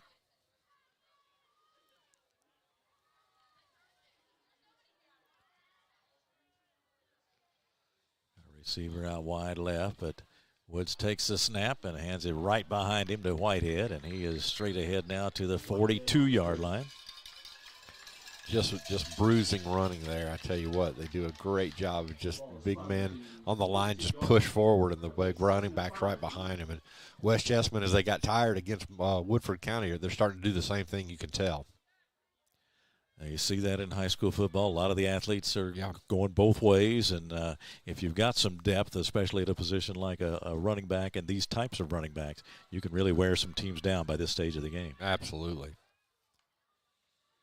Here's the snap, and again the give straight ahead, and this time he's got a lot of room, and it is Whitehead, and he's down to the 20, inside the 15 to about the 12-yard line. Carter brought him down there, but Stephen Whitehead carrying that football and getting some room, not blazing speed, but he's very powerful. If he gets in the open, he knows where he wants to head with it.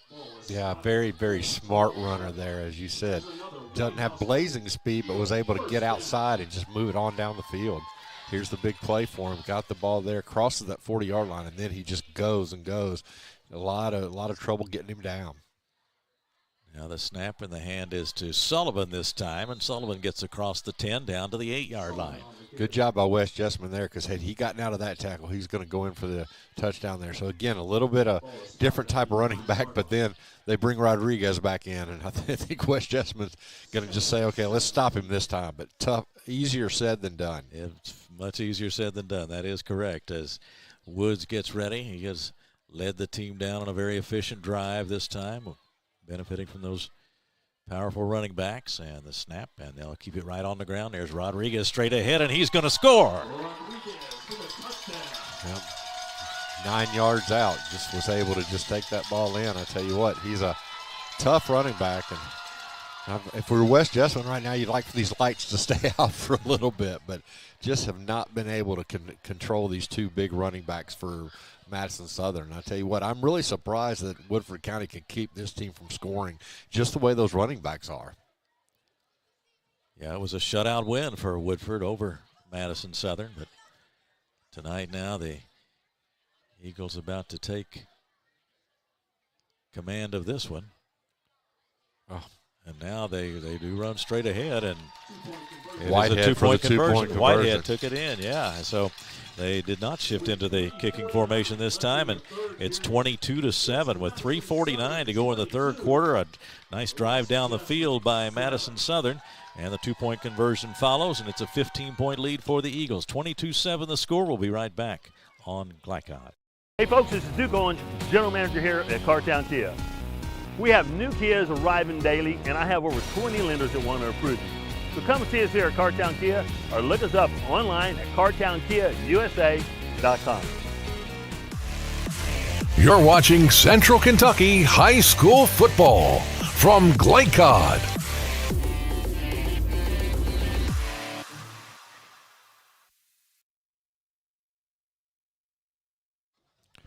Welcome back, Berea, Kentucky, where Madison Southern has just taken 22-7 lead on a drive. They got the ball off a West Jessamine turnover. We talked about West Jessamine's turnover issues this year, and even though they have gotten a couple on Madison Southern, they've not been able to do it, whereas Madison Southern was able to take that ball down the field with the big running backs. Had Rodriguez go in from 9 yards, then they've been running that play all night where they shift into the extra point. That time they snap it directly to Whitehead, who goes in for the two-point conversion to give them that 15-point lead. So now the Eagles will kick off, holding that 15-point lead with 3:49 to go third quarter. This one's going to sail to the right. Is it going to go out of bounds? It does. Penalty flags fly. Ball is kicked out of bounds. There's sometimes when you have really good people back there kids running the ball back, sometimes kicking it out of the bounds, and even though you give it at the 35-yard line, it's not a bad exchange, because we saw what Carter can do, take that ball all the way down the field. 1st and 10 for the Colts. So the Colts take over, and from their perspective, time to get that high-powered offense in gear. It looked like it was early in the third quarter, but now things have turned, and it's a 22-7 lead for Madison Southern. Tell you what, Madison Southern's defensive plan tonight has worked so far to perfection. As you said, no offensive points for West Jessamine, which I can't believe we're saying that with 3:47 left in the third quarter. Unlike any other West Jessamine game this year, certainly not any that we've seen. Here's Jones looking, and now he's going to have to take off with it. It's across the 35 to about the 37-yard line, so not much of a gain there for him. And Jones on the keeper. Really having to scramble for whatever yards he does get. Yeah, I tell you, he comes up, you can tell he's very, very frustrated. Tried to run that little fake to the outside there, and then she hit someone down the middle. You have to give coverage by Madison Southern. They just did a great job in the secondary and no place to go with the ball. He pulled it down, but again, they're doing a great job of staying at home. The linemen are. If they can't get to him, they just kind of hang tight and see what he's going to do with the ball, because we know how dangerous he is with his feet. Jones takes it, leaves it off for Carter, and he is swarmed on right at the line of scrimmage and driven back. They have lost a yard. Carter on the carry. Yeah, no gain. West Jessamine has had trouble all night up the middle against Madison Southern. I tell you what, they just, again, their big linemen are in there. They're just kind of plugging up the holes and just not able to get past them. So I wouldn't be surprised if sooner or later West Jessamine tries to go with a little trickery here, try to do something to kind of open this game up a little bit, because right now they're just not having a whole lot of luck on offense. Williams, Mills among the defensive linemen. Now a long pass by Jacob Jones, and that one is incomplete. Good coverage out there this time. Yeah, again, two men out there. It's going to have to just be a perfect pass there. Just wasn't able to get that ball in. So if you're West Jessamine, that's just not what you do not want, is a 3rd and out, to give the ball back to Madison Southern, who you know is just going to kind of churn that ball down the field. And I talked about it earlier, but the possessions are going to get more and more valuable, and West Jessamine just can't have empty possessions. Carter is back in punt formation and ready to receive is Cade Sullivan. He's standing at about his 23-yard line. Carter will kick it from the West Jessamine 24. And he gets it away.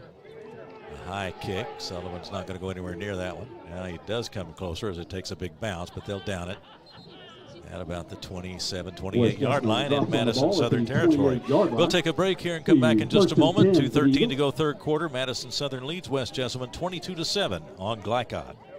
Hi, I'm Glenn Downs, pharmacist and owner of the Prescription Pad in Nicholasville. We are an independent community pharmacy that provides personalized service. We offer free home delivery, medication compliance packaging, compounding, and home medical equipment.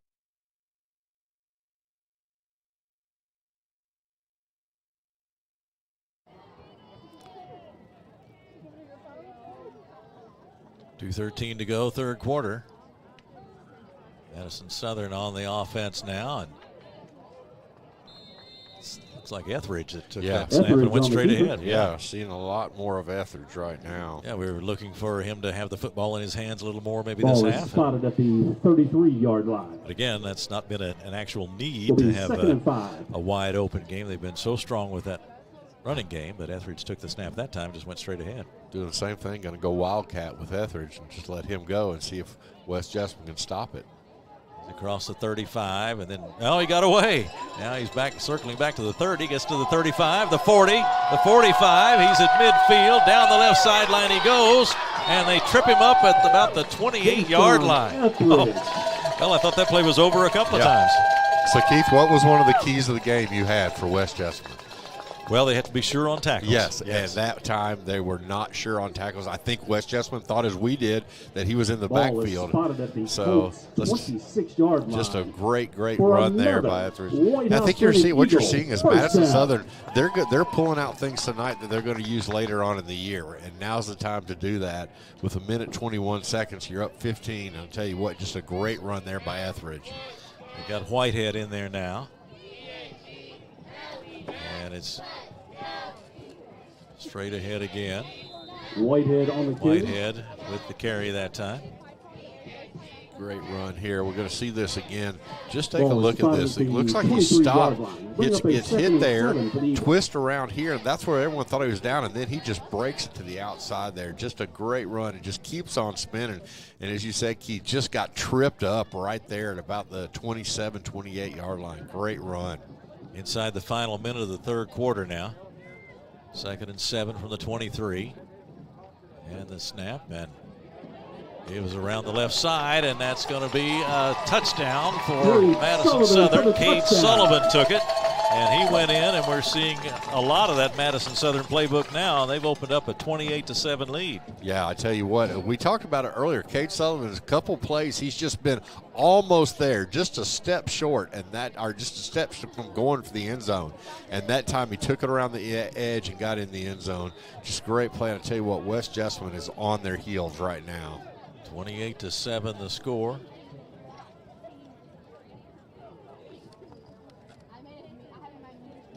This time they shift. Davidson comes over, and Chambers is there to hold.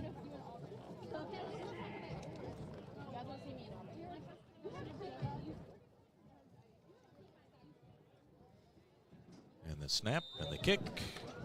And the kick is good, and that makes it 29-7. Following a 23-yard run left in the third by Cade Sullivan. It's Madison Southern 29. That comes with West Jessamine 7. 31 seconds left in the third quarter of play. So with a 22-point lead on the board for Madison Southern. We'll keep it right here. And Keith, I have some finals here from the city. Tates Creek wins 43-0 over Lafayette. Douglas 47-0 over Great Crossing in the third quarter. Dunbar comes back and gets a victory at home over Henry Clay, my alma mater, 22-19. Boyle County up big, 36-0 at home against Anderson County. That Woodford County game, Collins has gotten closer, 21-14 in the third quarter. We have Mercer County 21, Henry County 14 in the third quarter. Lexington Catholic at home is up 21-0 over Bourbon County. Scott County is up 48-0 in the third quarter at Montgomery County. Madison Central continues their lead of 21-6 at home against GRC. Sayre 14-13 in the third quarter. Lexington Christian is 14-0 in the second half, or the second quarter, excuse me. And Danville's up at Washington County 46-0 in the third quarter. We've got a good ball game here, an entertaining ball game, and we appreciate you watching us tonight on Glycod. Here's the kickoff now from Madison Southern. It's going to be taken by Collier, and he breaks it out to Carter rather, and he's across midfield, and there he goes again. He's at the 30, the 20, the 10, the 5, and he is in for a touchdown. There are no flags on the field, and Dalton Carter has done it again, and maybe gotten his team back in this one again. Yeah, I tell you what, it's just one thing. I tell you what, I would not even take a chance on kicking it to him. And right now, that's what Madison Southern's coach is telling his kicker, that we do not want to kick it. They were trying to see which side he was on. They kicked it to the wrong side. He had about an 85-yard run back. And I tell you what, when he first caught that ball, he just looked like he was just kind of taking it slow. But I think what he's doing is finding his hole. And, boy, when he found it, he hit it. And, again, he was gone. So all the offense tonight, special teams for West Jessamine, that's the only way they've been able to score tonight. So at this point, I think West Jessamine will probably go for 2 here to try to get this to a 2-score game. They're back on the field now and getting set. Jacob Jones with Carter right there next to him. And Jones keeps it, looks and throws into the end zone. And it is caught, Jones and the 2-point conversion is good. 2-point conversion. Good play there. We're handed With 19 seconds left fake in the that third to Carter, period. and then was able to hit his big tight end there in the end zone for a 2-point conversion. I'm interested to see, but here's that kickoff return. Right here, he just finds his spot, and then when he gets there, and then here he turns on the jets, gets by the kicker, and once that happens, no one's going to get to him. So great 85-yard run back after a 90-yard run back earlier. That Carter's going to be tired tomorrow. I tell you what, he's had a big night tonight. He is, and that was a great approach to it. The coaches, sometimes when you hear them stress that you got to look and wait for the play to develop, it's hard to do because you want to take off. And he did it beautifully that time, waited for the play to develop, and then once he got his opening, it's hard to catch him. Yeah, he hit it and was gone. And as we said, Madison Southern's coaches were talking to their kickers saying, you kicked it to the wrong side. We've been trying to tell you to kick away from him. And, boy, I don't think they're going to kick to him again tonight. Now the kick from West Jessamine. And Sullivan looks like has a chance to break one for the Eagles. Is corralled near midfield. So get started with great field position. Yeah, 11.9 seconds left in the third quarter. And for a game that was 0-0 at the end of the first quarter, we've got some scoring here. And it's really not the way we thought we'd see it. But for West Jessamine right now, all their offense has been on kick returns by one guy, Dalton Carter. A flurry of scoring toward the end of the second quarter, and now another flurry here toward the end of the third.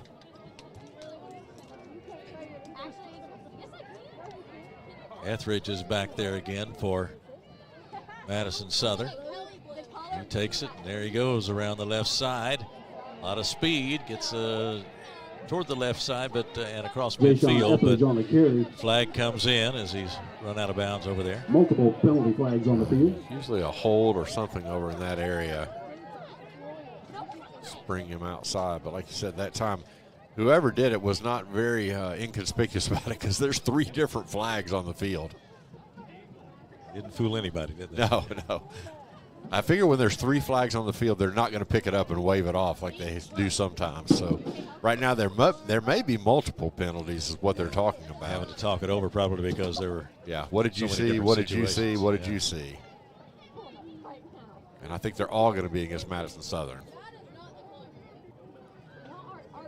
They pace it off now. Yeah, there's the hold. It's really tough. Sometimes you spring that guy. Oh, and a dead ball personal foul. Boy. So you're gonna get both of those penalties. I tell you what, that's going to make for a long distance to get first down.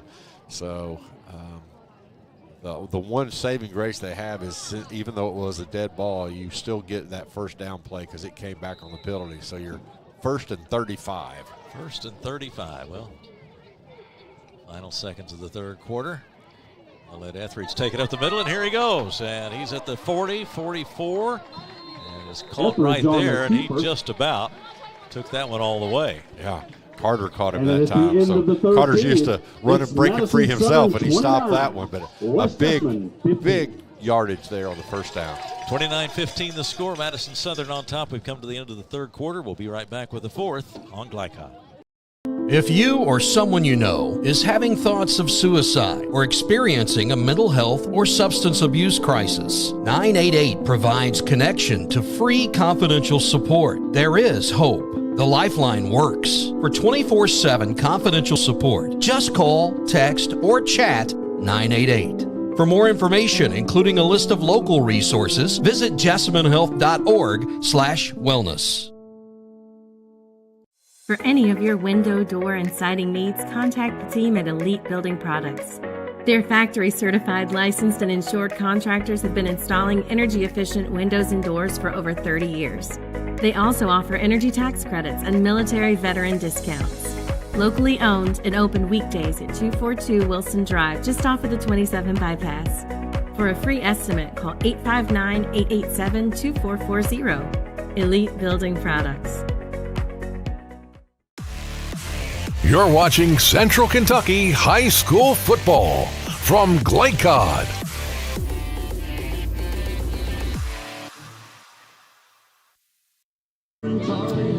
Keith Elkins along with Rick Reeves and Jackson Miller, our producer at Madison Southern High School. And the West Jessamine Colts are hanging in there, Rick. They're not out of this thing. We know what a potent offense they have, so they've got a chance as we move into the fourth quarter. Always a chance if you have that type of offense.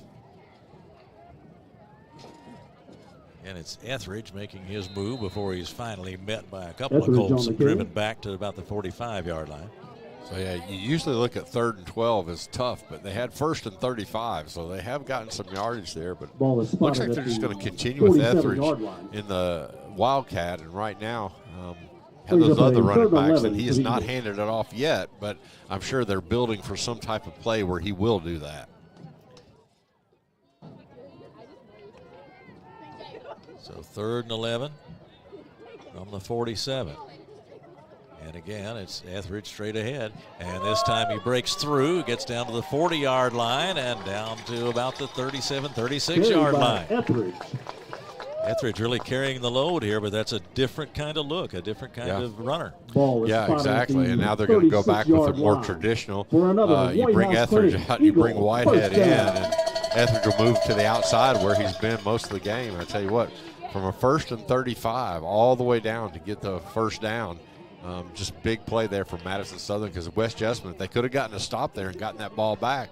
Again, you never know what's going to happen, but you've got to get a stop here. You cannot let Madison Southern get the ball in the end zone again.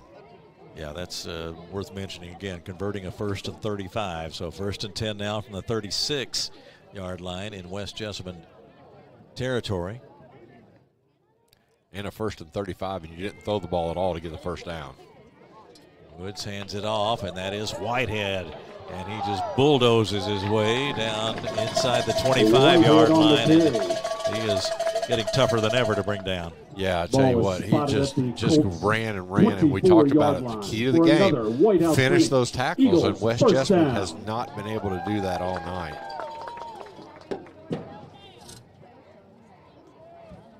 First and 10 from the 24-yard line.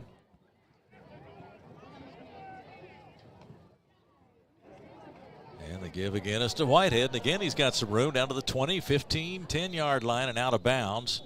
We see a flag come out. Came in where the area where it's holding normally. Going to throw it back a little further and take 10 yards back from there.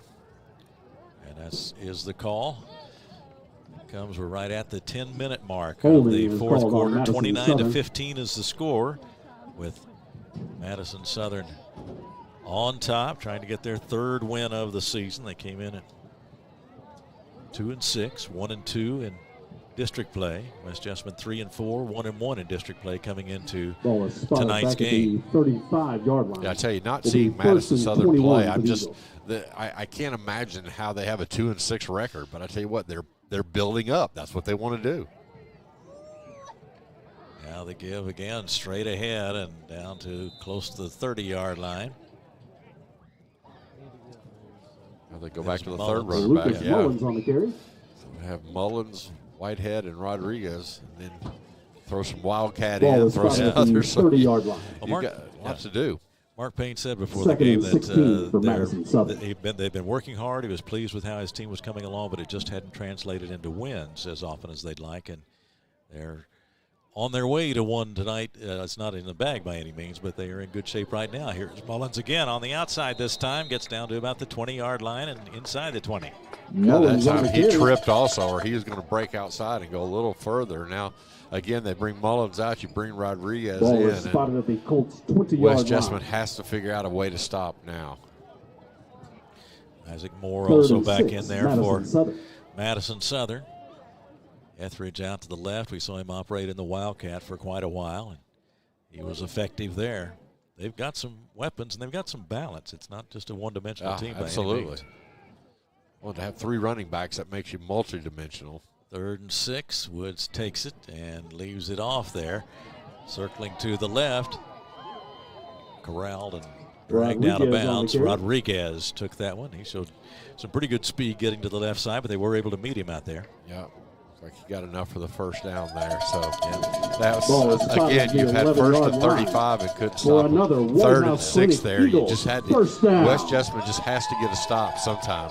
Going to have to try to tackle the ball, try to go for it, do something to keep them out of the end zone because 8 minutes left. It's going to be tough to come back. Coming up on the 8-minute mark in the 4th quarter. Woods takes it, leaves it for Rodriguez, and he hits into the middle and gets inside the 10. On the carry.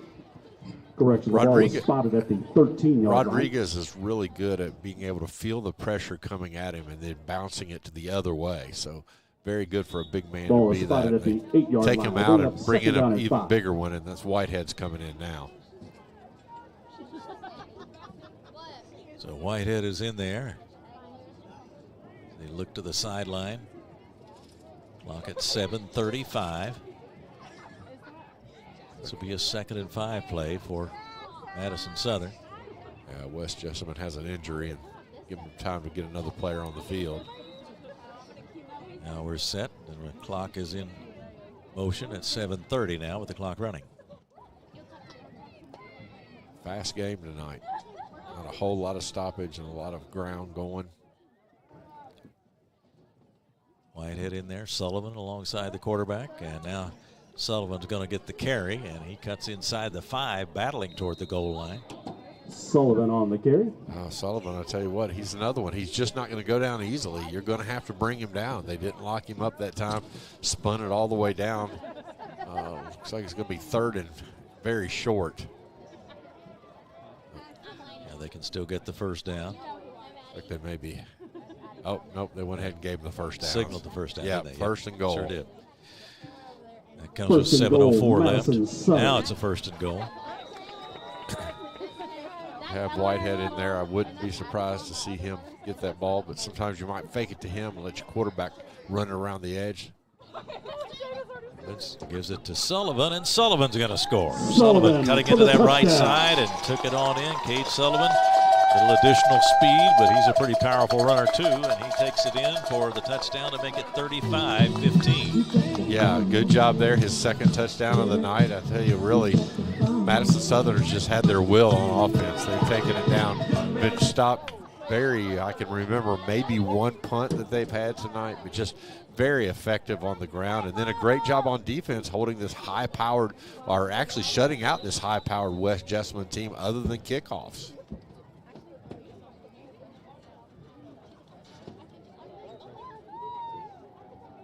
There's the shift again. Davidson back into kicking position.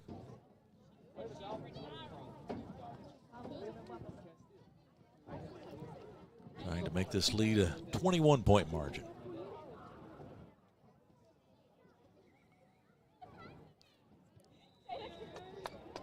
And he does. He's pretty reliable on those extra points, and another one on the board for Madison Southern. It's Madison Southern 36-15 is the score, 6:55 to go. We'll be right back on Glycod. Proudly based in Jessamine County, R.J. Corman Railroad Group has been serving North America's railroad industry since 1973. Find out more by visiting rjcorman.com. For high-quality railroad service, it's R.J. Corman. You're watching Central Kentucky High School Football from Glycod.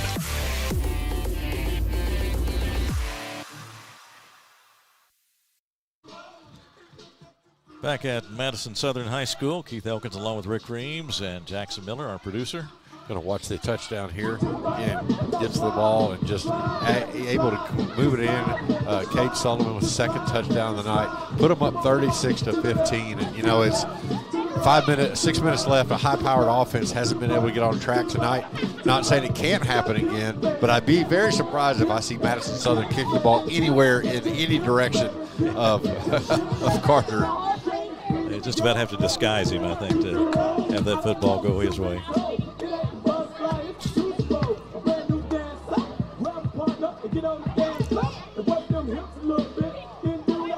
We talk about players going, you know, both ways. You have Whitehead out here for Madison Southern on the kickoff team, and you have a lot of the first stringers for West Jessamine also. So now they're going to see where the ball is going to go.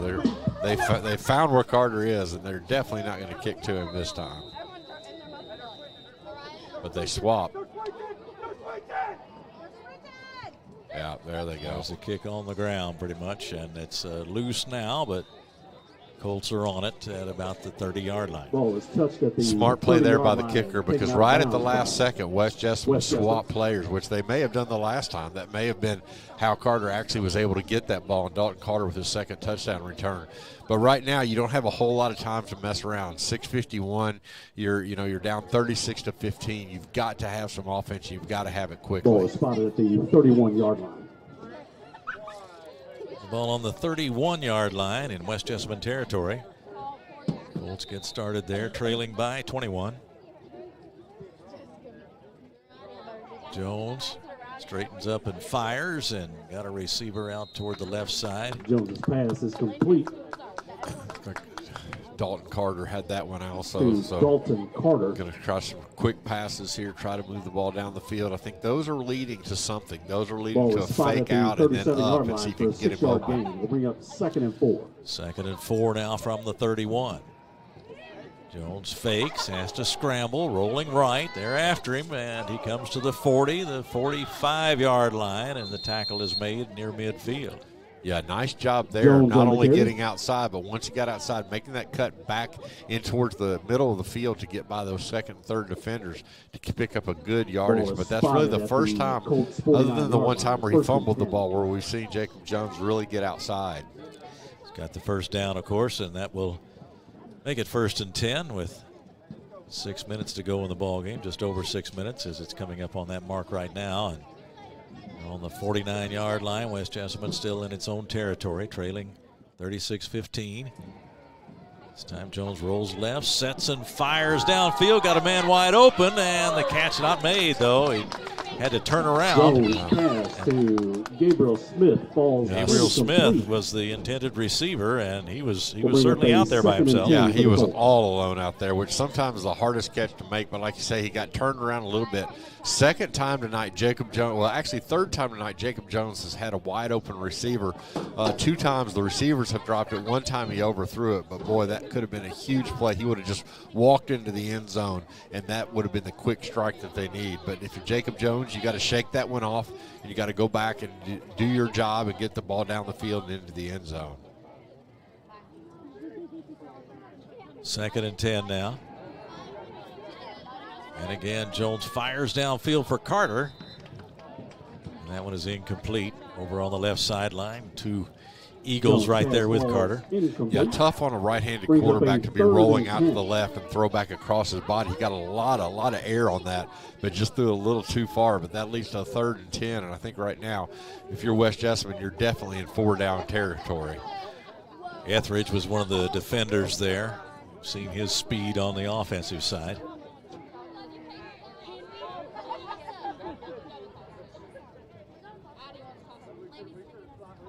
So 3rd and 10 now from the 49-yard line. Got Carter in the backfield with him. Carter moves left and flags fly. Illegal procedure against the Colts. On West Jessamine. Yeah, you know, with your linemen, you've gone all night against this big line for Madison Southern. Sometimes you just want to get out of your stance a little quick to get a head start, and that time they got caught. So back to the 44 they go, and it'll be 3rd and 15. Gabriel Smith goes over to line up on the left side. Carter comes to the right side.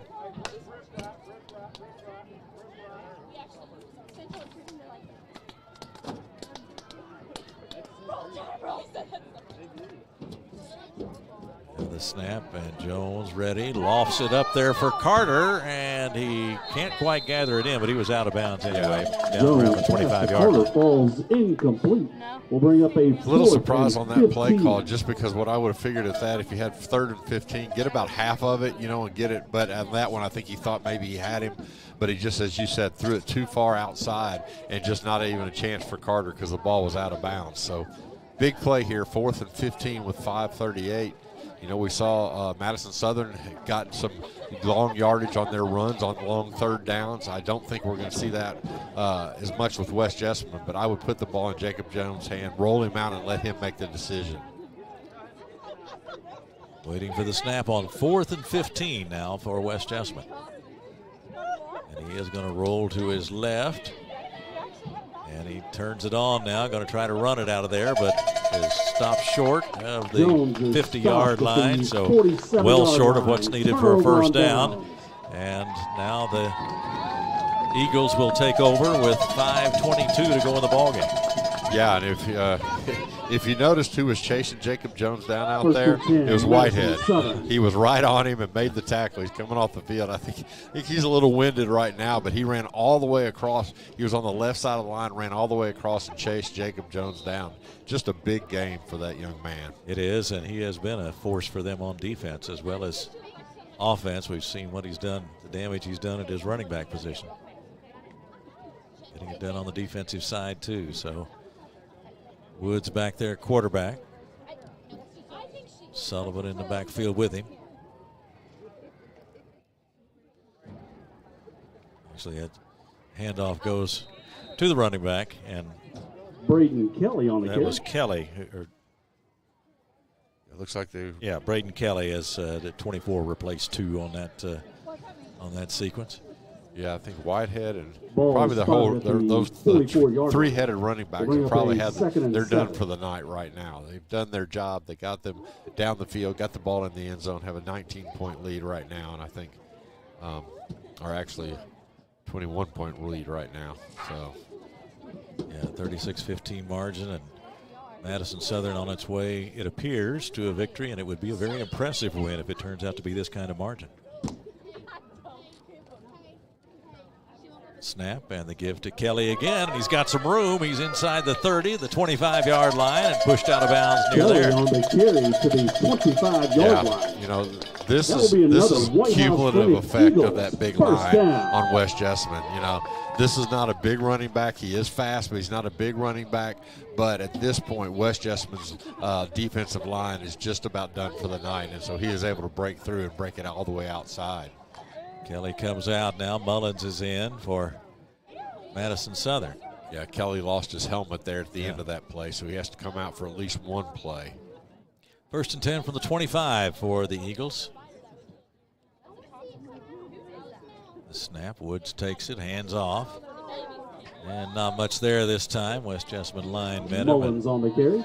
Mullins with the carry, and he is stopped right about the line of scrimmage. Good play there by Wes.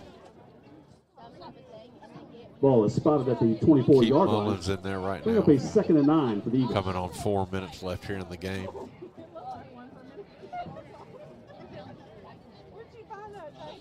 Not in any hurry at all right now. Just going to kind of let that play clock go down and then hand the ball off to the running back and see if West Jessamine can stop them. Under 4 minutes to go as Woods takes the snap, turns and hands to Mullins. He's got some room around the right side, down to the 10, and pushed out of bounds inside the 10-yard line. Yeah, again, he broke that up the middle, was able to move outside. I spoke too soon because Rodriguez is coming back in, so get down towards that goal line, get your big running backs in. Yeah, Mullins out, Rodriguez is in for the Eagles. Woods trying to get the attention of the sideline, looks like. Madison Southern with a off day next week, and then Friday, October 28th at Franklin County. There's the snap. Rodriguez gets it, looking for that goal line. Stops short, but he's close. Now going to bring Mullen back in. Ball is spotted at the 2-yard line. Out. 2nd and goal for the Eagles.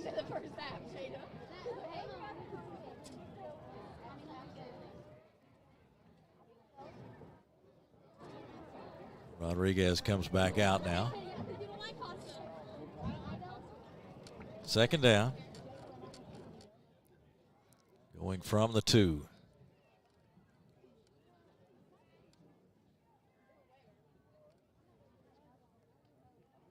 And the snap and the give. Mullins trying to get across the goal line, and he is there, and that's a touchdown. Madison Southern. And Madison Southern pulls away. The score by Mullins with 2:52 to go in the ball game. 2-yard run, and the Eagles are up now by 27. Yeah, this has been the, other than the kickoff return, West Jessamine just has not been able to get any offense going all night. A great, great defensive scheme by Madison Southern.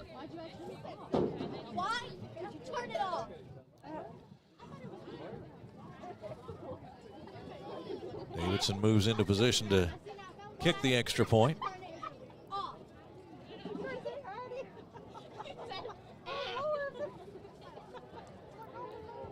Waiting for the snap now as Madison Southern has taken command, and they now lead by 28 as the extra point is good. It's 43-15, 2:52 to go. It's Madison Southern. And we will take a break here and be back shortly. 43-15 Madison Southern. You're watching Central Kentucky High School football on Glycod. Research has shown high school sports to be a great community influence. Join scores of local businesses that have partnered with Glycod in sponsoring live, hometown-oriented sports programming on our video and social media platforms. For more information, email info@glycod.com. You're watching Central Kentucky High School football from Glycod.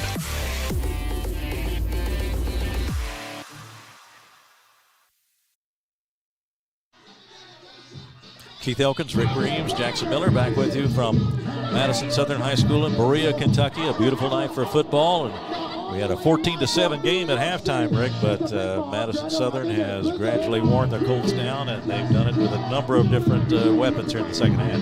Yeah, we thought that was a big momentum builder, and it was till West Jessamine got the ball back at the start of the second half, drove it all the way down the field, and then the ball was taken away from them, and they just Madison Southern has not looked back since. Short kick taken by one of the up men. He'll slide to a halt there short of the 40-yard line. That's where the Colts will get it started and try to get some points on the board before this one is over. Yeah, Cooper Longhofer did a good job there. Just got the bounce, got it, took a couple steps, fell down. Don't want to take a chance giving the ball back. And West Jessamine's offense has just spun its wheels all night, not been able to move the ball very much, but they're going to come back out and see if Jacob Jones can get at least one drive in for the night. He's back out there now. Gabriel Smith comes wide to the right. Dalton Carter also out to the right with Jacob Jones ready to take the snap.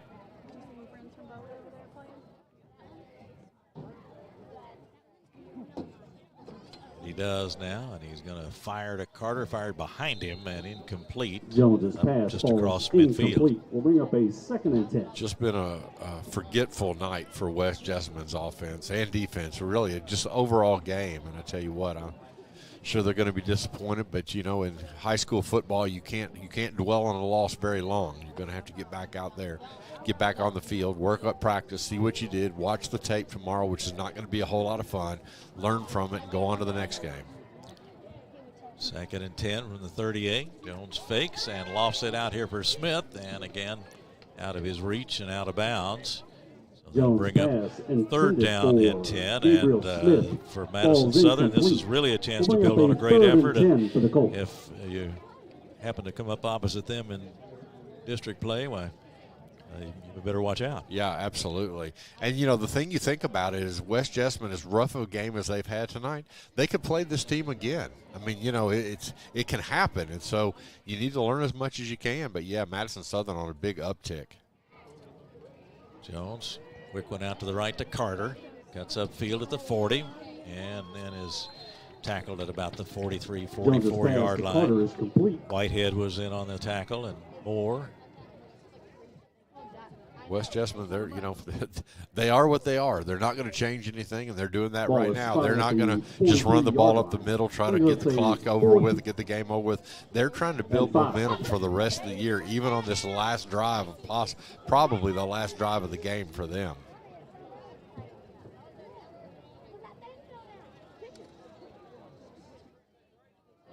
Jones is ready with Carter there next to him. Carter heads out to the left, and he takes the short pass from Jones and is tackled then short of the 45-yard line. Jones' pass to Carter is complete. Not nearly enough for a first down. Turnover on downs.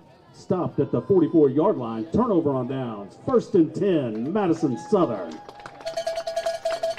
So Madison Southern's done the job all night. Keith, we talked about it. I'm not sure what their defensive plan was, but whatever it was, I don't know if it's confused West Jessamine. West Jessamine's come out just a little bit off that off week, a little bit rusty. I'm not sure what, but boy, I tell you what, if you would have told me that West Jessamine would have been held scoreless other than 2 kickoff returns, I would have never believed it. Nothing like what we've seen from them earlier this season. Tonight, Madison Southern has been tough offensively and defensively. A good all-around effort for Mark Payne's team. Running back up to the 38-yard line. I think that was Kelly. Carries by Braden Kelly. Get some of the younger players in now for Madison Southern, which is always good to see. Kids work hard and practice every day and get some game time. And with this year, I'm sure they haven't had quite the season they want. Maybe not as much time for these kids to play, but so nice to get them in on a big blowout win as opposed to a blowout loss. 1:20 to go as we get ready for the next snap. Woods hands it off, but whistles blow. False start over here on one of the receivers broke a little bit early. False start on Madison Southern. He talked about getting the younger players in, and we see the teams on Friday night, but there's a lot of hard work that goes on in between those Friday nights, and everybody does that. Absolutely. No matter how much you play on Friday night. Absolutely. And every one of these players was in here in the summer when it was burning hot, lifting weights, running, doing their job to be better. And so just to get on the field tonight's an accomplishment. Ready to go now on 2nd and 14 from the 48-yard line. Going to wait till the back judge raises his hand, let him know there's 10 seconds left on the play clock. We don't have play clocks here at this stadium.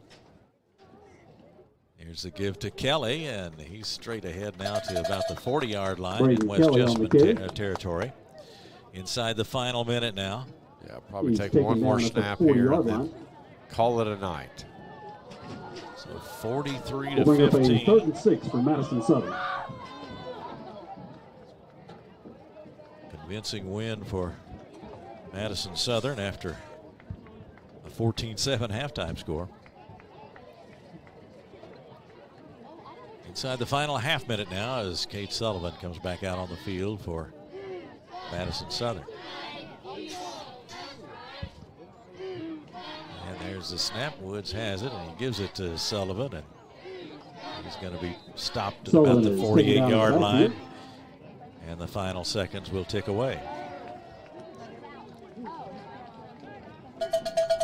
And that's the ball game, and the final score is Madison Southern 43 and West Jessamine 15. An excellent showing by Madison Southern tonight. We'll start our wrap-up here in just a moment. Again, the Eagles win it 43-15 over the Colts. We'll be back after this on Glycod.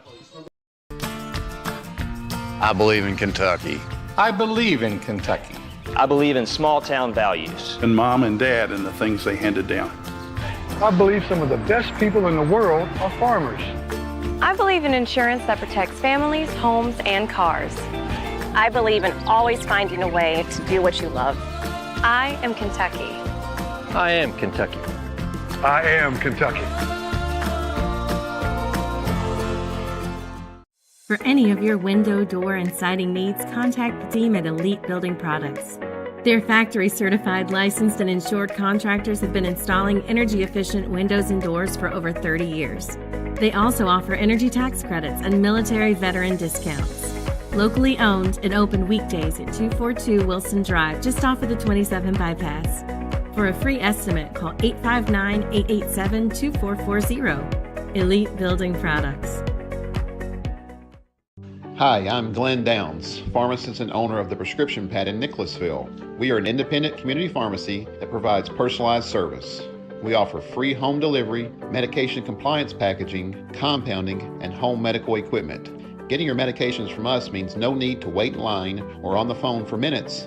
Visit us at 465 Keene Center Drive in the Keene Shops in Nicholasville or by phone at 859-887-2841. The Prescription Pad is dedicated to your family's health. New teen drivers are at greater risk for car crashes, particularly at night and during the first few months without adult supervision. Checkpoints is a free 1-hour educational program held monthly at the Jessamine Career and Technology Center in Nicholasville. It will help you help your teen be safer when they become a new independent driver. For more details, including program incentives and how to register, visit the Jessamine County Health Department's website at jessaminehealth.org. Donating plasma is an easy way to earn up to $600 a month as a new donor while saving lives. That's right. Every donation you make helps patients in need survive and thrive. Returning donors also see monthly bonus payouts and I Give rewards points. Go to cslplasma.com to learn more about plasma donation. CSL Plasma. Good for you, great for life. Hey folks, this is Duke Owens, General Manager here at Cartown Kia. We have new Kias arriving daily, and I have over 20 lenders that want to approve you. So come and see us here at Cartown Kia, or look us up online at cartownkiausa.com. Tonight's postgame recap is brought to you by Cartown Kia. Visit their state-of-the-art showroom at 3120 Lexington Road in Nicholasville. Or shop online at cartownkiausa.com. Cartown Kia, movement that inspires.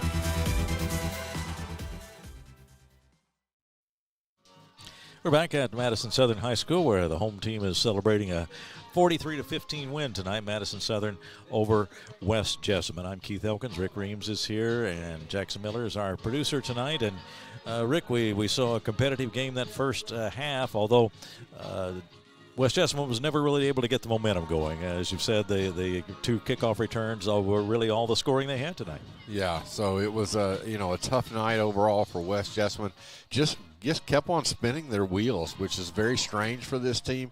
Just, sometimes you have one of those nights where you just throw in a game like this, a clunker that just doesn't make much sense. But as you said, stat-wise, score-wise, everything-wise, Madison Southern was definitely the better team tonight.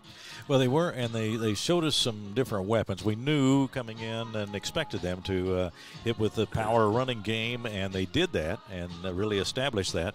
And but they also came back and showed us some different looks with Etheridge running effectively out of the Wildcat. Kate Sullivan came in. He had a couple of scores tonight, and so they have a well-rounded team, and as you point toward district play, Mark Payne has to be really pleased with this effort tonight, I would think. I think it was interesting. Coach Marsh said it before the game. This is a Super Bowl the next couple games, and I think Coach Payne would agree with you that this is a Super Bowl for them, and they won the Super Bowl. They won at home. You got to keep your home field. That's what you want to do.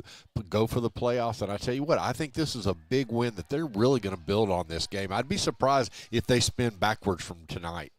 Well, they're celebrating at midfield right now on senior night here at Madison Southern. A big 43-15 win for the Eagles, just their third win of the season. But as we said earlier, they've been doing some things well, but that doesn't always translate into victory on the scoreboard. Well, tonight it did, and everything seemed to come together. And this is a team that is headed in the right direction as we get ready for postseason play, which is coming up very soon.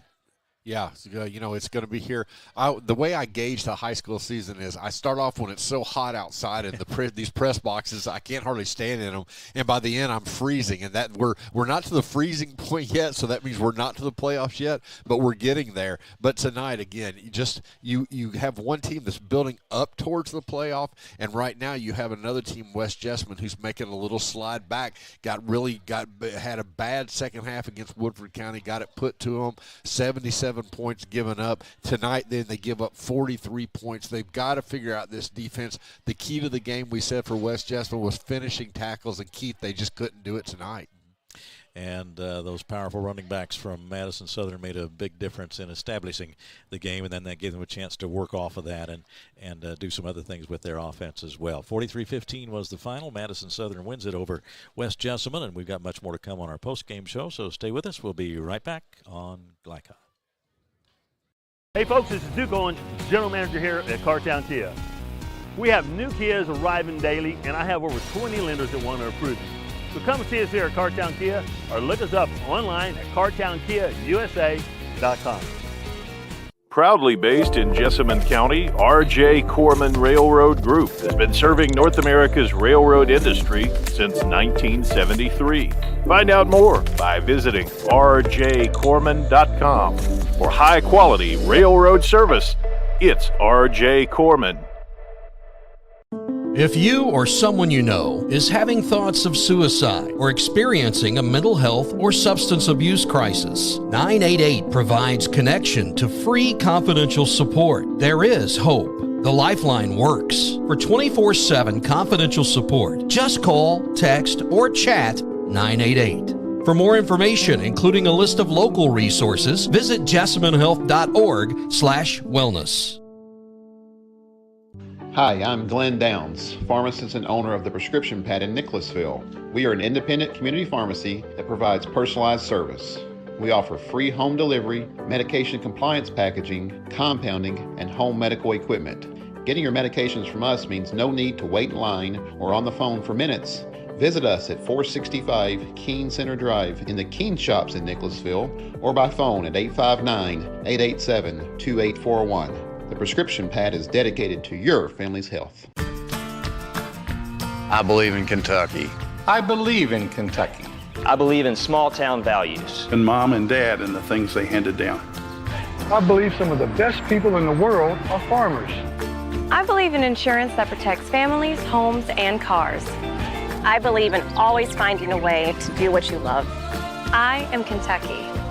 I am Kentucky. I am Kentucky.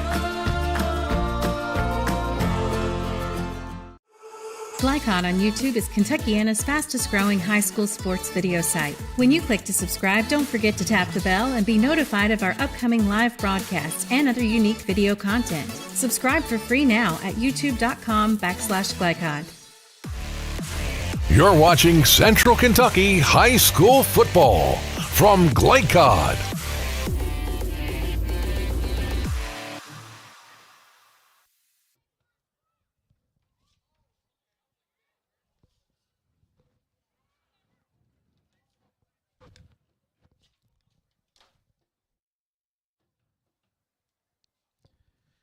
Back with more of our postgame show from Madison Southern High School, where the host Eagles defeated West Jessamine tonight 43-15. Tonight's final numbers are presented by Citizens National Bank. Moving forward together. Visit Joe Wilder, area president, for all your lending needs. And, of course, the big number is always the final score. That was 43-15. Big win tonight for Madison Southern. And the numbers, when the final ones are compiled, they're going to show a tremendous rushing attack, especially for Madison Southern tonight. But they've got a number of different players that they can use in different capacities to make that rushing attack go. It was pretty much straight ahead in the first half, and then we saw a lot of different things in the second half. And I can see why Mark Payne would say our good effort has not translated to victories yet when you look at that 2-6 record, because this doesn't look like a 2-6 team. No, not at all. And I tell you what, tonight, we talked about it I think one of the keys for Madison Southern is having those three really good running backs, two big ones. That pays off as you get deeper in the year, because kids are going to get tired, they're going to get nicked up and everything, and it also wears your defense down. Usually a defense, you get one good running back, and towards the third or fourth quarter, he's starting to get a little bit tired. But tonight we just saw with Madison Southern, they just kept on bringing the kids in, kept on churning it down the field, and their big offensive line had just great holes open for them. Defensive line made it difficult on West Jessamine. I tell you what, just to me, an overall impressive performance by this Madison Southern team. And we talked about what a great player Jacob Jones is, and he certainly is.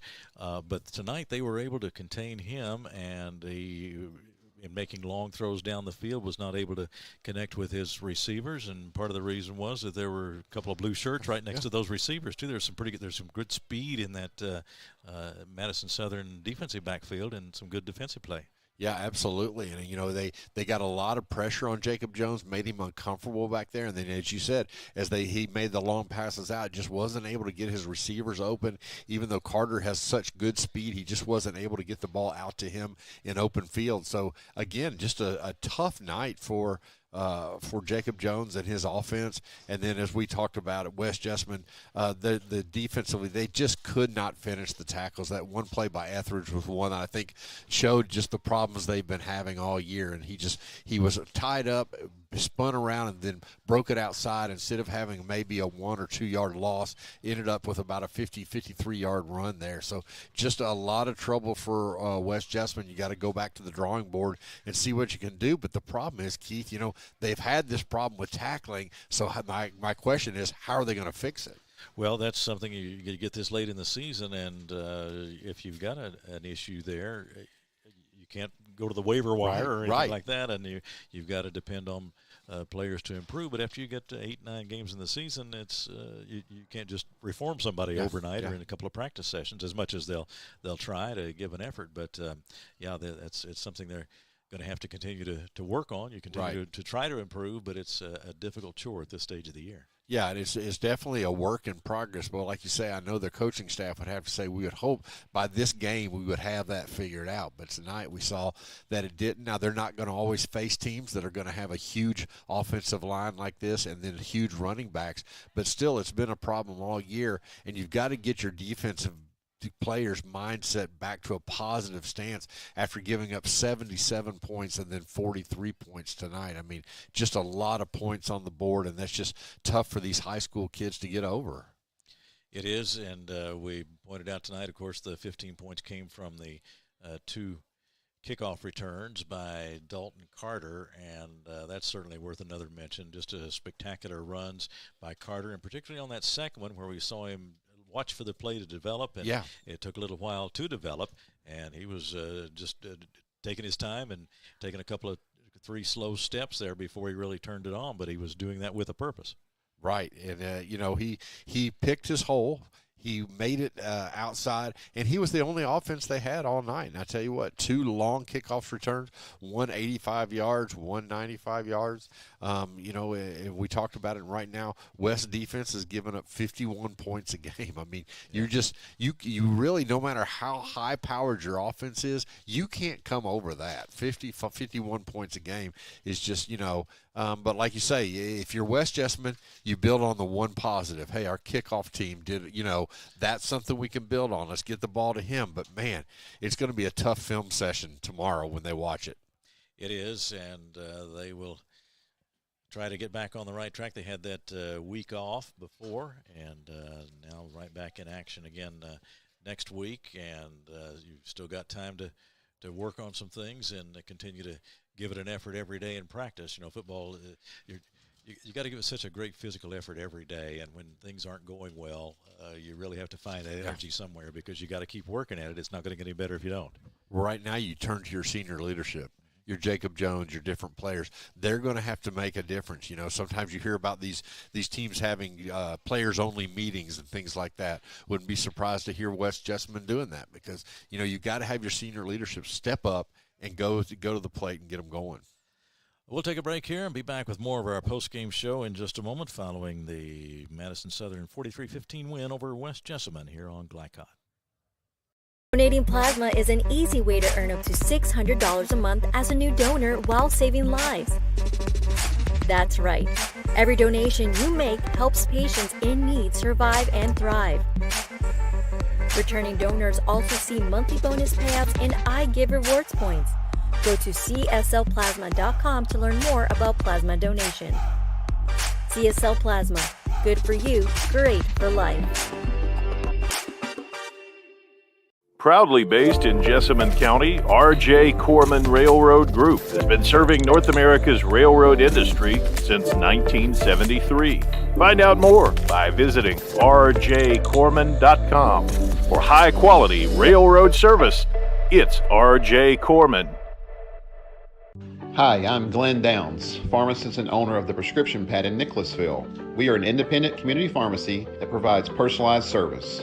We offer free home delivery, medication compliance packaging, compounding, and home medical equipment. Getting your medications from us means no need to wait in line or on the phone for minutes. Visit us at 465 Keene Center Drive in the Keene Shops in Nicholasville or by phone at 859-887-2841. The Prescription Pad is dedicated to your family's health. New teen drivers are at greater risk for car crashes, particularly at night and during the first few months without adult supervision. Checkpoints is a free 1-hour educational program held monthly at the Jessamine Career and Technology Center in Nicholasville. It will help you help your teen be safer when they become a new independent driver. For more details, including program incentives and how to register, visit the Jessamine County Health Department's website at jessaminehealth.org. Hey folks, this is Duke Owens, General Manager here at Cartown Kia. We have new Kias arriving daily, and I have over 20 lenders that want to approve you. So come and see us here at Cartown Kia, or look us up online at cartownkiausa.com. For any of your window, door, and siding needs, contact the team at Elite Building Products.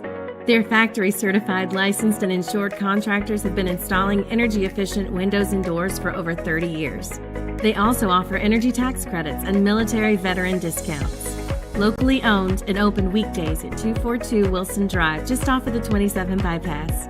For a free estimate, call 859-887-2440. Elite Building Products. You're watching Central Kentucky High School Football from Glycod.